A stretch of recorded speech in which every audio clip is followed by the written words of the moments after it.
আসসালামু আলাইকুম। আমরা আমাদের আহ 50তম বিসিএস এর আজ ব্যাকরণের প্রথম ক্লাস শুরু করছি। তো প্রথম ক্লাসে আমরা যে বিষয়টা নিয়ে আলোচনা করব সেটা হচ্ছে প্রথমে শব্দভাণ্ডার নিয়ে আলোচনা করব। তার আগে আমরা একটু সিলেবাস দেখি। আমাদের সিলেবাসে বাংলা ভাষা ও সাহিত্যের জন্য নির্ধারিত আছে হচ্ছে তোমার টোটাল কত নম্বর? 35 নম্বর। এর মধ্যে ব্যাকরণের জন্য হচ্ছে 15 আর সাহিত্যের জন্য হচ্ছে 20। সাহিত্যের জন্য হচ্ছে 20 নম্বর। তো 20 নম্বর অলরেডি তোমাদের শেষ। তার মানে তোমরা অনেকটুকু এগিয়ে গেছো, অনেকটুকু এগিয়ে গেছো। এখন যেটা করতে হবে, সাহিত্য বারবার প্র্যাকটিস করতে হবে সব সময়। এছাড়া মনে রাখার আর কোনো উপায় নেই। তোমাদেরকে কেউ মনে রাখতে সাহায্য করবে না। আরেকটা বিষয় আছে, সেটা করতে পারো, কাউকে পড়াতে পারো। কাউকে পড়ালে মনে থাকবে। অথবা আমাদের 6M ক্লাবে সব সময় সাধারণত প্রশ্ন নিয়ে আলোচনা করা হয়, এমসিকিউ বা যে কোনো একটা প্ল্যান দেওয়া হয়। 6M ক্লাবে জয়েন করতে পারো। এখন আসো, আমরা আজকে ব্যাকরণ নিয়ে আলোচনা করবো। ব্যাকরণের বিষয়গুলো আমরা দেখি। ব্যাকরণে কি কি আছে? শব্দ, ধ্বনি, বর্ণ। ধ্বনি আর বর্ণ একই জিনিস। আমি যখন বলবো ক, এটা তোমরা শুনছো, তোমরা দেখো নাই, এটা হচ্ছে ধ্বনি। আর আমি যখন লিখবো ক, তখন সেটা হচ্ছে বর্ণ। তাহলে ধ্বনি ও বর্ণ। পদ, ছোটবেলায় পড়ে আসছো, বিশেষ বিশেষণ, সর্বনাম, অব্যয়, ক্রিয়া, তাই না? বাক্য, প্রত্যয়, সন্ধি, সমাস। আচ্ছা, এরপর আসো প্রয়োগ অপপ্রয়োগ। আচ্ছা, প্রয়োগ আর অপপ্রয়োগ, এই যে তুমি প্রত্যয়, সন্ধি, সমাস এগুলো যে শিখবা, তাহলে এগুলো কেন শিখতেছো? একটা সঠিক বাক্য লেখার জন্য, রাইট? সঠিকভাবে লেখার জন্য। এখন তুমি যখন সন্ধি পড়ছো, কিন্তু তুমি অত্যন্ত, অত্যন্ত, অত্যন্ত কিভাবে? অতিযোগ অন্ত, অতিযোগ অন্ত, হ্যাঁ। এখন তুমি অত্যন্ত না লিখে লেখো অত্যন্ত। আমি অত্যন্ত খুশি, হ্যাঁ, আমার অত্যন্ত ভালো লাগে পিটোয়ের ক্লাস। এই যে অত্যন্ত বললা, তার মানে কি? এটা সন্ধিজনিত ভুল। এই ভুলটাই হচ্ছে অপপ্রয়োগ। মানে তুমি এখানে কি করেছো? ভুল করেছো। আর বানান, বাক্য শুদ্ধি, এটা যে শুধু বিসিএস এর জন্য দরকার তা না। তোমার প্রাত্যহিক জীবনে তুমি এখন একটা ফেসবুকে পোস্ট দিবা, আমার এখানে কমেন্ট করবা ক্লাসের, তাও তোমার কি দরকার? বানান দরকার। আর বাক্য শুদ্ধি, এটার মধ্যে মূলত এই প্রয়োগ অপপ্রয়োগ একই বিষয়, হ্যাঁ। আর এগুলো হচ্ছে কি? এগুলো হচ্ছে বিরোচন অংশ, যেগুলো হচ্ছে তোমার কি করতে হবে? মুখস্থ করতে হবে।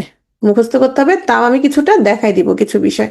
এখন এই বিরোচন অংশ মুখস্থ করার জন্য আমি একটা চার্ট দিয়েছি। সেই চার্টটা আরো আগেই দিয়েছি, তোমাদের টেলিগ্রাম গ্রুপও দেওয়া হয়েছে।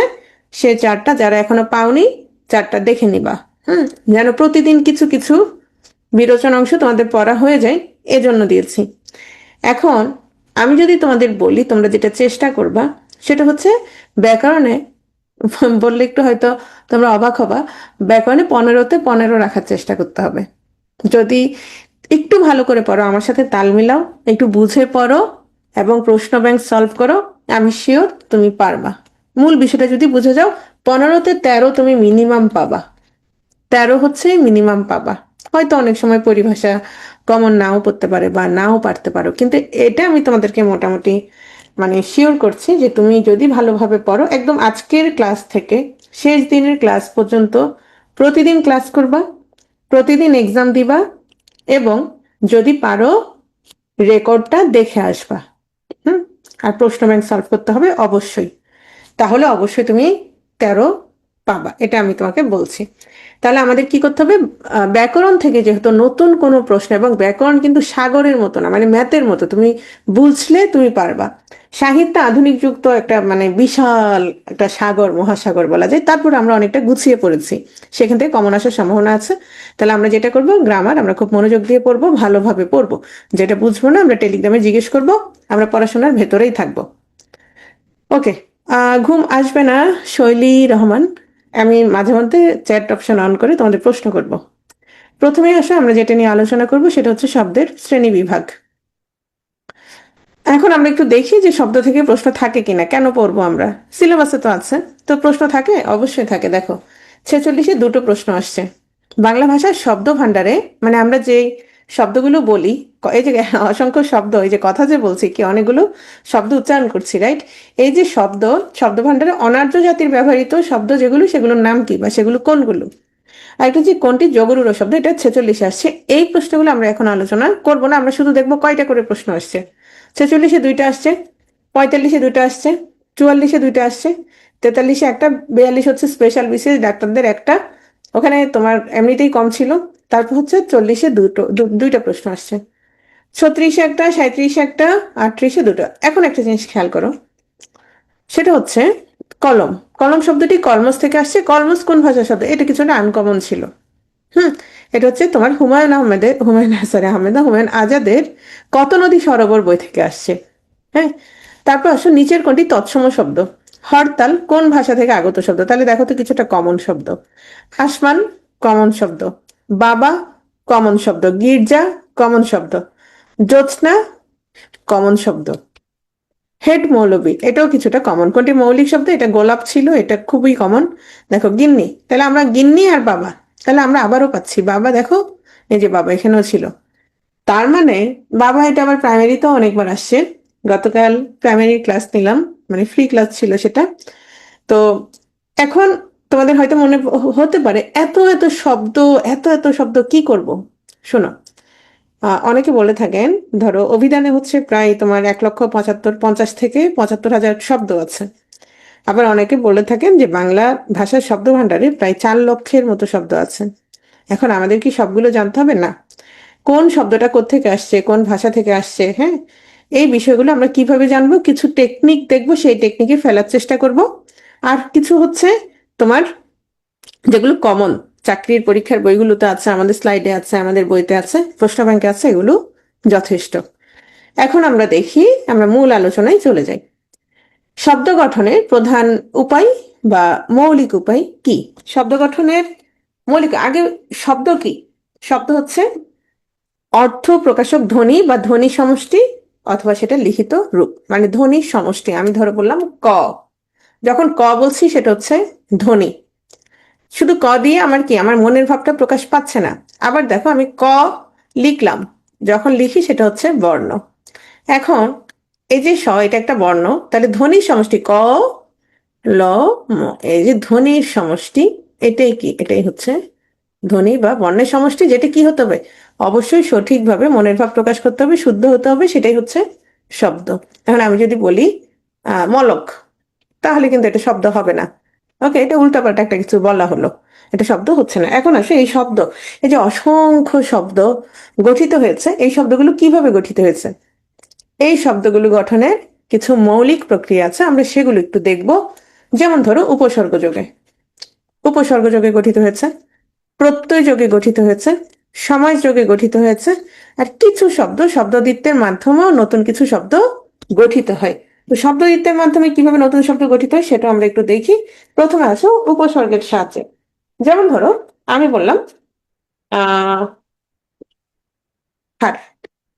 হার, হার মানে তো তোমরা সবাই জানো যে হার মানা হার। এখন এই হারের আগে আমি যদি বলি আহার, মানে খাওয়া, তাহলে শব্দের অর্থ কি হলো? পরিবর্তন হলো, একটা নতুন শব্দ সৃষ্টি হলো, আহার। আবার আমি বললাম পরিহার, পরিহার, পরিহার মানে বর্জন করা। আবার আমি বললাম বিহার, তাহলে কি হলো? ভ্রমণ করা, রাইট? তাহলে দেখা যাচ্ছে এই যে পরি, বি, এগুলো হচ্ছে উপসর্গ। উপসর্গ নিয়ে আমরা পড়বো, উপসর্গ থেকে প্রশ্ন আসে। তাহলে উপসর্গ যোগ করে কি হয়? নতুন শব্দ গঠিত হয়, রাইট? তাহলে দেখো শব্দ ছিল শুধু হার, কিন্তু আমরা উপসর্গ যোগ করে আরো অনেকগুলো কি করলাম? নতুন শব্দ গঠন করলাম, রাইট? তারপর আসো, ধরো শব্দটা হচ্ছে শুধু মান, তা আমি বললাম তাহলে কি হলো? অপমান, একটা নতুন শব্দ হয়ে গেল। আমি বললাম নাম, তোমাদের নাম কি? এই নাম, নামের আগে আমি বললাম কি হলো? সুনাম। শব্দের অর্থের পরিবর্তন হলো, নতুন শব্দ গঠন হলো। ঠিক একইভাবে তোমার প্রত্যয় যোগে কি হয়? নতুন শব্দ গঠিত হয়। যেমন আমি বললাম পর, পর এটা হচ্ছে প্রকৃতি, পর, পর থেকে যুক্ত করলাম, কি হলো? পরা। হুম, ধরো শব্দটা শুধু রূপা, শব্দটা কি? রূপা, রূপার সাথে আমি আলী যুক্ত করলাম, কি হলো? রূপালী, কি হলো? রূপালী। ওকে, ঠিক একইভাবে ধরো চল, চলের সাথে কি যুক্ত করলাম? অন্ত, তাহলে কি হলো? চলন্ত। তাহলে দেখা যাচ্ছে নতুন নতুন শব্দ কিসের মাধ্যমে? প্রত্যয়ের মাধ্যমে গঠিত হচ্ছে। আবার সমাসের মাধ্যমে কি হয়? নতুন শব্দ গঠিত হয়। যেমন সিংহ চিহ্নিত আসন, সিংহ চিহ্নিত আসন হয়ে গেল কি? সিংহাসন, হয়ে গেল কি? সিংহাসন। ওকে, তাহলে নতুন নতুন নীল যে আকাশ, নীল আকাশ, হ্যাঁ, শতাব্দের সমাহার, শতাব্দী। ওকে, তারপর আসো শব্দ দ্বিত্বের সাহায্যে। শব্দ দ্বিত্ব মানে কি? যেটা দুইবার উচ্চারিত হচ্ছে। কিরকম? আমি বললাম আমার জ্বর, তোমাদের ক্লাস নিতে পারবো না, জ্বর মানে শুধু জ্বর। কিন্তু আমি বললাম আমার জ্বর জ্বর লাগছে। দেখো তো শব্দটা চেঞ্জ হয়ে গেল কিনা, নতুন শব্দ হলো কিনা, এটা শব্দের অর্থের পরিবর্তন ঘটলো কিনা। আমার জ্বর জ্বর লাগছে মানে কি? জ্বর আসলে এখনো আসে নাই, হয়তো আসতে পারে। আর আমি যদি বলতাম আমার জ্বর, তাহলে জ্বর জ্বর লাগা আর জ্বর, এই দুটো হচ্ছে ভিন্ন বিষয়, অর্থাৎ একেবারে অর্থটা কি চেঞ্জ হয়ে যাচ্ছে। তাহলে শব্দ দ্বিত্বের মাধ্যমে আমরা দেখতে পাচ্ছি কি হয়, নতুন শব্দ গঠিত হয়। তাহলে আমরা শব্দ গঠনের মৌলিক প্রক্রিয়াগুলো কিভাবে মনে রাখবো? উপস, উপস। তাহলে উপস কি?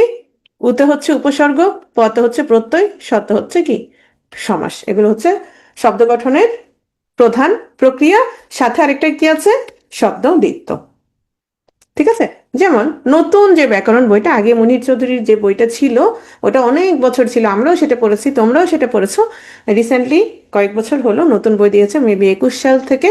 সেখানেও খেয়াল করো, এই যে শব্দ গঠনের কিছু প্রক্রিয়া দিয়েছে, সেখানে উপসর্গ, প্রত্যয় আর কি দিয়েছে? সমাস। এই যে উপসর্গ প্রত্যয় ছাড়া শব্দ গঠনে আরো কিছু প্রক্রিয়া রয়েছে। এর মধ্যে প্রধান প্রক্রিয়া হলো সমাস, যেটাতে একাধিক শব্দ একটা শব্দে পরিণত হয়। আরেকটা কি? আরেকটা হচ্ছে শব্দ দ্বিত্ব। তাহলে এখানে কি কয়টার কথা বলা হচ্ছে? উপসর্গ, প্রত্যয়, সমাস আর শব্দ দ্বিত্ব, মৌলিক প্রক্রিয়া। তাহলে আমরা কিভাবে মনে রাখবো? উপস মনে রাখলেই হবে, সাথে থাকবে শব্দ দ্বিত্ব। শেষ। আর কিছু প্রক্রিয়া আছে কিনা? আছে, তবে এগুলো মৌলিক প্রক্রিয়া নয়। একটু প্রমাণ করে দেই সেটা। যেমন উপসর্গ, প্রত্যয়, সমাস, এগুলোতে কি হচ্ছে? নতুন শব্দ গঠিত হচ্ছে, সাথে কি তোমার দ্বিরুক্ত শব্দ সহ। তাহলে এগুলোতে হচ্ছে নতুন নতুন শব্দ গঠিত হচ্ছে। এখন আসো সন্ধি যোগে। শোনো, মনে হয় না সন্ধি যোগে নতুন শব্দ গঠিত হচ্ছে? না। সন্ধি যোগে কি হচ্ছে জানো? সন্ধি যোগে আসলে নতুন শব্দ গঠিত হয় না, সন্ধি যোগে হচ্ছে শব্দটা ছোট হয়। শব্দটা ছোট হয়, আমাদের বলতে যেন সুবিধা হয়। যেমন আমি বলি, আমরা জানি বিদ্যালয়, তোমরা সবাই জানো বিদ্যালয়, বিদ্যা যোগ আলয়, হ্যাঁ, সমান বিদ্যালয়, বিদ্যা যোগ আলয়। এই শব্দটা আসলে কি ছিল? শব্দটা আসলে প্রথমে সমাসের মাধ্যমে গঠিত হয়েছে। কিরকম? বিদ্যা শিক্ষার, বিদ্যা শিক্ষার আলয়। আলয় মানে কি? আলয় মানে ঘর, যেখানে আমরা কি করি? বিদ্যা শিক্ষা দেওয়া হয়। বিদ্যা শিক্ষার আলয়, তাহলে কি হলো? বিদ্যা আলয়, বিদ্যা আলয় মানে একসাথে হলো। এখন আসে এটাকে আমরা কি করছি? সন্ধি করে ছোট করছি। বিদ্যা আলয় আমরা কি করলাম? বিদ্যালয়। দেখো তো, এই যে বিদ্যা আলয় আর বিদ্যালয়, এখানে শব্দের কোনো পার্থক্য হয়েছে কিনা? অর্থের কোনো নতুন শব্দ গঠিত হয়েছে? হয়নি। কোনো নতুন শব্দ গঠিত হয়নি, জাস্ট কি হয়েছে? শব্দটা ছোট হয়েছে। ধর আমি বললাম শুভযোগ ইচ্ছা, শুভেচ্ছা, কি হলো? ছোট হলো। কিন্তু কি হলো? জাস্ট ছোট হয়েছে। কিন্তু শুভযোগ ইচ্ছা, এটা যেটার অর্থ এটারও কি একই অর্থ, নতুন কোনো শব্দ গঠিত হয়নি, জাস্ট শব্দটা কি হচ্ছে? ছোট হয়েছে। আবার দেখো পদ পরিবর্তনের মাধ্যমে। যেমন ধরো আমি বললাম আলমগীর, আলমগীর হোসেন তুমি অনেক সুন্দর। সুন্দর, তাহলে সুন্দর কি? অ্যাডজেক্টিভ। সুন্দর কি? অ্যাডজেক্টিভ। এখন এটা হচ্ছে বিশেষ্যতে পরিণত করবো, মানে নাউনে। সুন্দর থেকে সৌন্দর্য, সুন্দর থেকে কি হলো? সৌন্দর্য। সৌন্দর্য কি? সৌন্দর্য হচ্ছে নাউন, মানে বিশেষ্য। তাহলে সুন্দর, সুন্দর যোগ স্ন, কি হলো? সৌন্দর্য। তাহলে এটা কিসের মাধ্যমে হলো? সুন্দর থেকে সৌন্দর্য যে হলো, এটা আসলে প্রত্যয়ের মাধ্যমে হয়েছে। তাহলে পদ পরিবর্তনের মাধ্যমেও নতুন কোনো শব্দ সৃষ্টি হয় না। পদ পরিবর্তন হলে আমাদের মনে হয় যে নতুন শব্দ সৃষ্টি হয়েছে, সুন্দর থেকে সৌন্দর্য হয়েছে। আসলে এটা সুন্দর থেকে সৌন্দর্য পদ পরিবর্তনের মাধ্যমে হয় নাই, সেটা কিসের মাধ্যমে হয়েছে? প্রত্যয়ের মাধ্যমে হয়েছে। বুঝতে পেরেছো বিষয়টা? যেমন ধরো অনেক শব্দ আছে, যেমন ধরো বৃদ্ধ, হ্যাঁ, বৃদ্ধ, বৃদ্ধ থেকে বৃদ্ধা, তাহলে কি নতুন শব্দ? না। বৃদ্ধ থেকে বৃদ্ধা আমরা মনে করতে পারি হয়তো লিঙ্গ পরিবর্তনের মাধ্যমে নতুন শব্দ হয়েছে। না, বৃদ্ধ যোগ আ সমান বৃদ্ধা। তাহলে এই আটা কি? আটা হচ্ছে প্রত্যয়। তাহলে মূল বিষয় কয়টা? মূল বিষয় আমরা পাচ্ছি উপসর্গ, প্রত্যয়, সমাস, সেই সাথে আরেকটা আছে, সেটা হচ্ছে দ্বিরুক্ত শব্দ যোগে। তবে বেশিরভাগ শব্দ হচ্ছে উপসর্গ, প্রত্যয়, সমাস যোগে। তাহলে কি মনে রাখবো আমরা? উপস। এটা হচ্ছে শব্দ গঠনের প্রধান উপায়, মূল উপায়, মূল বিষয়। এবং এই যে নতুন নতুন শব্দগুলো গঠিত হচ্ছে, উপসর্গ প্রত্যয় সমাসযোগে নতুন শব্দ যে গঠিত হচ্ছে, এগুলোকে আমরা বলি সাধিত শব্দ। বুঝতে পেরেছো? এগুলো নতুন করে কি হচ্ছে, গঠিত হচ্ছে। ওকে, তাহলে আমরা চলে যাচ্ছি, বচন কেবল সংখ্যার ধারণা দেয়। হ্যাঁ, ছেলে ছেলেরা, এখানে নতুন কোনো শব্দ হয় নাই, ছেলে ছেলেরা, জাস্ট এটা কি হলো, নতুন কোনো শব্দের ধারণা দিল। বই, বইগুলো, মানে বই বেশি। তাহলে বচন নতুন কোনো অর্থবোধক শব্দ সৃষ্টি করে না, তাই বচন শব্দের কোনো গঠনের কোনো প্রক্রিয়া নয়। একইভাবে কারক নতুন কোনো শব্দ তৈরি করে না। লিঙ্গ পরিবর্তন আমি তোমাদের দেখিয়েছি, অনাথ, অনাথা। তাহলে লিঙ্গ পরিবর্তন মাধ্যমে নতুন শব্দ হয়? হয় না। এই আ যুক্ত হয়েছে, এটা আসলে প্রত্যয়ের মাধ্যমে হয়েছে। তাহলে আমাদের প্রশ্ন হতে পারে এভাবে, সবাই খেয়াল করো, সবাই খেয়াল করো, নিচের কোনটি শব্দ গঠন প্রক্রিয়া নয়? আচ্ছা, সরি, উপসর্গ, প্রত্যয়, সমাস, বচন। তাহলে নিচের কোনটি শব্দ গঠন প্রক্রিয়া নয়? বচন। নিচের কোনটি শব্দ গঠন প্রক্রিয়া নয়? কারক। নিচের কোনটি শব্দ গঠন প্রক্রিয়া নয়? লিঙ্গ পরিবর্তন, পদ পরিবর্তন। এগুলো আসলে নতুন কোনো শব্দ গঠন করে না। তাহলে শব্দ গঠন করে কি? উপস। ঠিক আছে, নেক্সট। এখন চলে আসছি কি, আমরা শব্দ গঠন কিভাবে হয় সেটা দেখেছি। এখন আসি বাংলা শব্দের যে ভান্ডার, গঠন অনুসারে হচ্ছে এটাকে দুই ভাগে ভাগ করা হয়েছে। এটা স্ট্রাকচারটা কেমন? অর্থানুসারে, অর্থানুসারে হচ্ছে তিন ভাগে ভাগ করা হয়েছে। আমি একটু পরে চ্যাট অপশনটা অন করব, প্রশ্ন করব। উৎপত্তি অনুসারে, মানে উৎস অনুসারে এটাকে ভাগ করা হয়েছে পাঁচ ভাগে। তাহলে আমরা কিভাবে মনে রাখবো? গদু, অতি, উপরে। গদু মানে কি? গঠন অনুসারে। গঠন অনুসারে কত প্রকার?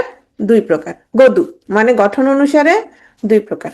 অতি মানে হচ্ছে অর্থ অনুসারে, তিতে কি? তিন প্রকার। উপ মানে উৎস অনুসারে বা উৎপত্তি অনুসারে। তাহলে উৎস অনুসারে কত? পতে হচ্ছে পাঁচ প্রকার। ওকে, তাহলে আমরা কি কি মনে রাখবো? গদু, অতি, উপরে। তাহলে প্রশ্ন এখান থেকে কত ভাগে আসতে পারে? অনেক ভাগে আসতে পারে। গঠন অনুসারে শব্দকে কত ভাগে ভাগ করা হয়েছে, অর্থানুসারে কত ভাগে ভাগ করা হয়েছে, উৎপত্তি অনুসারে কত ভাগে ভাগ করা হয়েছে, এভাবেও প্রশ্ন থাকতে পারে, তবে এভাবে কম থাকে। তারপরেও মনে রাখতে হবে। এখন আসো নতুন যে বই, সেখানে উৎস বিবেচনায় দেওয়া হয়েছে চার ভাগে। আমরা একটু আগে বলেছি পাঁচ ভাগে, তো আমরা পাঁচ ভাগে চার ভাগে দুটোই পড়বো। আর যদি চার পাঁচ দুটোই আসে, আমরা নতুন বই অনুসারে উত্তর করব যে কোনো সময়। আমি সবাইকে বলে দিচ্ছি, নতুন বই অনুসারে উত্তর করব। আর যে কোনো বানান, শব্দের উৎস, এগুলো হচ্ছে বাংলা একাডেমি আধুনিক বাংলা অভিধান অনুসারে উত্তর করব। তা আমাদের যে স্লাইড, আমাদের যে বই, সেগুলো হচ্ছে নতুন বই, অভিধান, এগুলোকেই ফলো করা হয়েছে। এভাবেই হচ্ছে রাখা হয়েছে, কারণ প্রশ্ন এখন এভাবেই আসে। তারপর হচ্ছে গঠন বিবেচনায় দুই শ্রেণীতে, এটা তো আমরা অলরেডি দেখেছি। গদু দুই দুই প্রকার। পদ বিবেচনায় আট প্রকার। হ্যাঁ, ওখানে অর্থানুসারেটা নেই, অর্থানুসারেটা নাই। তো পদ বিবেচনায় যে আট প্রকার, এগুলো আমরা কোথায় পড়বো? এগুলো হচ্ছে আমরা পদ প্রকরণে পড়বো। পদ প্রকরণ মানে পদের ক্লাসে পড়বো। তাহলে আমরা এখন কি আলোচনা করব? আমরা এখন মূলত এই যে গঠন অনুসারে, অর্থানুসারে আজকে আলোচনা করব, উৎপত্তি অনুসারে হচ্ছে আগামী ক্লাসে আলোচনা করব। শব্দের গঠনমূলক শ্রেণী বিভাগ। গদু, তাহলে গ দু, তাহলে কয় প্রকার হবে? দুই প্রকার। মৌলিক, সাধিত। মৌলিক, মৌলিক, মৌলিক কি? মৌলিক শব্দটা কোত্থেকে আসছে? মৌলিক শব্দটা আসছে মূল থেকে, যেটা আসল, যেটা মূল, যেটা মূল, যেটা আসল, যেটাকে আমরা আর কোনো অংশেই কি করতে পারবো না, ভাগ করতে পারবো না। ধরো তোমার সামনে একটা টেবল আছে, কাঠের টেবল। তা এটার মূল জিনিসটা কি? মূল কি? মূল হচ্ছে ওই যে গাছ, সেখান থেকে হচ্ছে কেটে কুটে প্রসেস করে তোমাকে একটা টেবল বানিয়ে দেওয়া হয়েছে, টেবিল বানিয়ে দেওয়া হয়েছে। ওকে, তো যে কোনো শব্দ, এটার মূলটা কোথায়, এটা কোত্থেকে আসছে, এটা কোত্থেকে আসছে? হ্যাঁ, এই জিনিসটা হচ্ছে আমাদের জানতে হবে। যেমন আমি বললাম চলন্ত, ওকে, আমি বললাম চলন্ত, তাহলে এই শব্দটার মূল কি, আসল কি, এটা কোত্থেকে আসছে? শব্দটা আসছে মূলত কি? চল থেকে। এটা কি কোত্থেকে আসছে? চল, এটাই মূল, এটা হচ্ছে আসল। সাথে কি যুক্ত হয়েছে? অন্ত যুক্ত হয়েছে। তাহলে এই অন্ত হচ্ছে কি? প্রত্যয়। ওকে, তাহলে মূল কি? এই মূলটা হচ্ছে আমাদের জানবো। তাহলে মৌলিক আর সাধিত। তাহলে মৌলিক কোনগুলো? যেসব শব্দকে ভাঙলে আর কোনো অর্থ সঙ্গতিপূর্ণ শব্দ পাওয়া যায় না, তাদেরকে মৌলিক শব্দ বলে। তাহলে মৌলিক শব্দগুলো কি? সেগুলোকে আমরা আর কি করতে পারবো না, আর কোনো অংশে আমরা ভাঙতে পারবো না, সেগুলো আসল শব্দ, সেগুলোকে কি করতে পারবো না, ভাঙতে পারবো না। এখন তোমার মনে হলো না ম্যাডাম আমি ভাঙবো, ভাঙলেই হবে না, নিয়ম অনুসারে ভাঙতে হবে। আর যদি ভাঙতে পারো তাহলে সেটা আর মৌলিক থাকবে না, সেটা মৌলিক না। তোমার মনে হলে আমি ভাঙবো, এই যে মোবাইল একটা ভেঙে ফেলছি কিন্তু কোনো কাজে আসবে না। হ্যাঁ, আমার ইচ্ছা আমি ভাঙবো। যেমন তোমাদেরকে বলি, ধরো গোলাপ, এই গোলাপ শব্দটা হচ্ছে একটা মৌলিক শব্দ, এটা একটা মৌলিক শব্দ, এটাকে আমি আর কোনো অংশেই কি করতে পারবো না, ভাঙতে পারবো না। এখন তোমার মনে হলো না আমি ভাঙবো, আমি জোর জবরদস্তি করে আমি ভাঙবো, কিরকম? তুমি বললা গোলাপ যোগ প, এই যে ম্যাডাম আমি ভাঙছি। অথবা গোল যোগ আপ, হ্যাঁ তোমার ইচ্ছা, গো যোগ লাভ, অথবা অনেকে মনে করতে পারে যে গো যোগ লাভ। হবে না, কেন হবে না? কারণ আমরা যে দেখেছি শব্দ কিভাবে গঠিত হয়েছে, উপসর্গের মাধ্যমে অথবা প্রত্যয়ের মাধ্যমে অথবা সমাসের মাধ্যমে শব্দ গঠিত হয়। এই গোলাপ শব্দটা, এই যে উপসর্গ প্রত্যয় সমাস, এভাবে গঠিত হয়নি। সে নিজেই সিঙ্গেল, সে একাই একশো, সে হচ্ছে মৌলিক।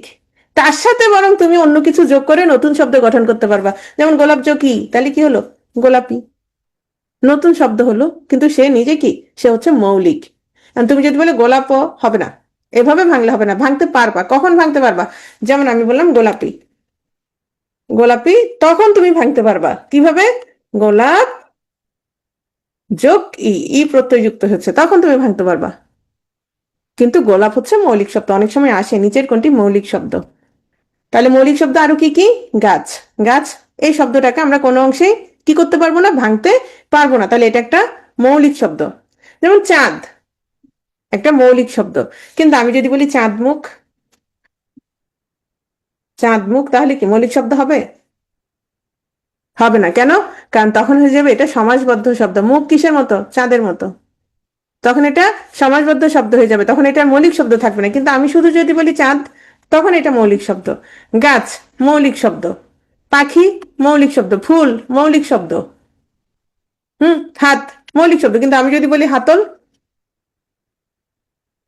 আমি যদি বলি হাতল, তখন আর মৌলিক শব্দ হবে না, কেন? হাত যোগ ল, হাত যোগ কি ল, ল হচ্ছে কি প্রত্যয়। গোলাপ, গোলাপ মৌলিক শব্দ। কিন্তু আমি যদি গোলাপি বলি, গোলাপি আর মৌলিক শব্দ হবে না। তাহলে মৌলিক শব্দগুলি হচ্ছে ভাষার মূল উপকরণ। কারণ কি? কারণ এগুলোর সাথেই হচ্ছে তোমার উপসর্গ প্রত্যয় সমাস যুক্ত হয়ে নতুন নতুন শব্দ কি হয়, নতুন নতুন শব্দ গঠিত হয়। মৌলিক শব্দগুলি হচ্ছে কি ভাষার মূল উপকরণ। তাহলে প্রশ্ন আসতে পারবে কোনগুলো ভাষার মূল উপকরণ? মৌলিক শব্দ, যৌগিক শব্দ, সাধিত শব্দ, যে কোনো ভাবে আসতে পারে। তাহলে কি হবে? মৌলিক শব্দ ভাষার মূল উপকরণ। তাহলে সাধিত শব্দ কি? একটু পরে হচ্ছে প্রশ্ন করব তোমাদের, সবাই মনোযোগ দাও, একদম নাম ধরে ধরে প্রশ্ন করব। তাহলে সাধিত শব্দ কি? মৌলিক শব্দ যদি আর ভাঙা না যায়, সাধিত শব্দ কি করতে পারবো? ভাঙতে পারবো, রাইট? উল্টো হবে। তাহলে যেসব শব্দকে বিশ্লেষণ করলে অর্থ সঙ্গতিপূর্ণ ভিন্ন একটি শব্দ পাওয়া যায়, তাদেরকে কি বলবো? সাধিত শব্দ বলবো। মূলত মৌলিক শব্দ থেকে বিভিন্ন ব্যাকরণ সিদ্ধ প্রক্রিয়ায় সাধিত শব্দ গঠিত হয়। তাহলে আমি যে তোমাদেরকে বলেছিলাম প্রহার, পরিহার, দেখো তো এগুলো সাধিত শব্দ কিনা? অবশ্যই সাধিত শব্দ। কেন? কারণ এগুলো কিসের মাধ্যমে গঠিত হয়েছে? উপসর্গের মাধ্যমে গঠিত হয়েছে। তাহলে মৌলিক শব্দ সমাসবদ্ধ হয়ে কিংবা প্রত্যয় বা উপসর্গযুক্ত হয়ে কি হয়? সাধিত শব্দ গঠিত হয়। যেমন দেখো হাতল, তাহলে হাতের সাথে কি যুক্ত হয়েছে? ল প্রত্যয়, হাতল সাধিত শব্দ। নীল আকাশ, নীল যে আকাশ, সমাসের মাধ্যমে। চাঁদ মুখ, মুখ কিসের মতো? চাঁদের মতো, সমাসের মাধ্যমে। বিহার, তাহলে বি যোগ হার, তাহলে কিসের মাধ্যমে? উপসর্গের মাধ্যমে। পরিচালক, পরি যোগ চালক, তাহলে কিসের মাধ্যমে? উপসর্গের মাধ্যমে। গড়মিল, গড়ের সাথে কি? গড় যোগ মিল, তাহলে কিসের মাধ্যমে? উপসর্গের মাধ্যমে। সম্পাদক ইয়, ইয় যুক্ত হয়েছে মানে প্রত্যয়ের মাধ্যমে। আবার শব্দের দ্বিত্ব করে সাধিত হয়, যেমন ফিস ফিস, ধুমাধুম, জ্বর জ্বর, এগুলো কি? এগুলো হচ্ছে শব্দের দ্বিত্ব, সাধিত শব্দ। বুঝতে পেরেছো বিষয়টা? এখন আসো অর্থমূলক শ্রেণী বিভাগ। অর্থমূলক শ্রেণী বিভাগের আগে আমি একটু কমেন্টটা অন করি, কার কোনো প্রশ্ন থাকলে কমেন্ট করবে। বলো, ক্লিয়ার? সবার কাছে ক্লিয়ার কিনা? ক্লিয়ার সবার? এখানে কোনো প্রশ্ন আছে? তাহলে আমাকে বলো তো। সুনাম, সুনাম এটা কি ধরনের শব্দ? বলো, মৌলিক না সাধিত? সন্ধি প্রধান উপায় তো বলি নাই, আমি বলছি অপ্রধান উপায়। কারণ সন্ধি দিয়ে নতুন কোনো শব্দ গঠিত হয় না, সন্ধি দিয়ে জাস্ট শব্দটা ছোট হয়। সন্ধি দিয়ে কি হয়, শব্দটা ছোট হয়, নতুন শব্দ গঠিত হয় না। সুনাম হচ্ছে সাধিত। কি প্রকারে, কিভাবে গঠিত হয়েছে? অনেক সময় প্রশ্ন আসে, শোনো প্রশ্ন নানাভাবে আসে। যেমন ধরো কিছু প্রশ্ন আসে এরকম, সেই প্রশ্নগুলো কখন পারবা বলি, ধরো আমরা যখন উপসর্গ প্রত্যয় সমাস সবকিছু পড়া হয়ে যাবে তখন পারবা। কিছু প্রশ্ন এভাবে আসে, নিচের কোনটি উপসর্গ দ্বারা গঠিত শব্দ, নিচের কোনটি প্রত্যয় দ্বারা গঠিত শব্দ, নিচের কোনটি সমাস দ্বারা গঠিত শব্দ, এরকম মাঝে মধ্যে প্রশ্ন থাকে। কখন পারবা? যখন তুমি, তোমার সব পড়া হয়ে যায়। তাহলে সুযোগ নাম, তাহলে এটা কি হবে, এটা হচ্ছে তোমার প্রত্যয় দ্বারা গঠিত শব্দ। তাহলে এটা কি মৌলিক না সাধিত? সাধিত শব্দ। কতগুলো না, এটা কোনো নির্দিষ্ট না, নির্দিষ্ট কোনো সংখ্যা নাই। প্রকৃতি নতুন স্বর্গ গঠন করতে পারে কিনা? প্রকৃতির সাথে প্রত্যয় যুক্ত হবে, প্রত্যয় যুক্ত হয়ে নতুন শব্দ গঠন করতে পারবে। প্রত্যয় ছাড়া নতুন শব্দ গঠিত হতে পারবে না। এই যে গোলাপ বললাম না, যা হাত, হাত, হাত নিজেই একটা কি, হাত নিজেই একটা প্রকৃতি। কখন? হাতের সাথে যদি আমি ল যুক্ত করে দিই, এটা যেহেতু প্রত্যয়, তাহলে হাত নিজেই একটা কি, প্রকৃতি। এগুলো হচ্ছে প্রকৃতি প্রত্যয়, যখন পড়বা তখন ক্লিয়ার হয়ে যাবে। উপসের ব্যাপারটা আরেকবার বলো বলতে। উপস মানে কি? উপস মানে হচ্ছে উপসর্গ প্রত্যয় দন্তস্ব দিয়ে হচ্ছে সমাস, মনে রাখার জন্য।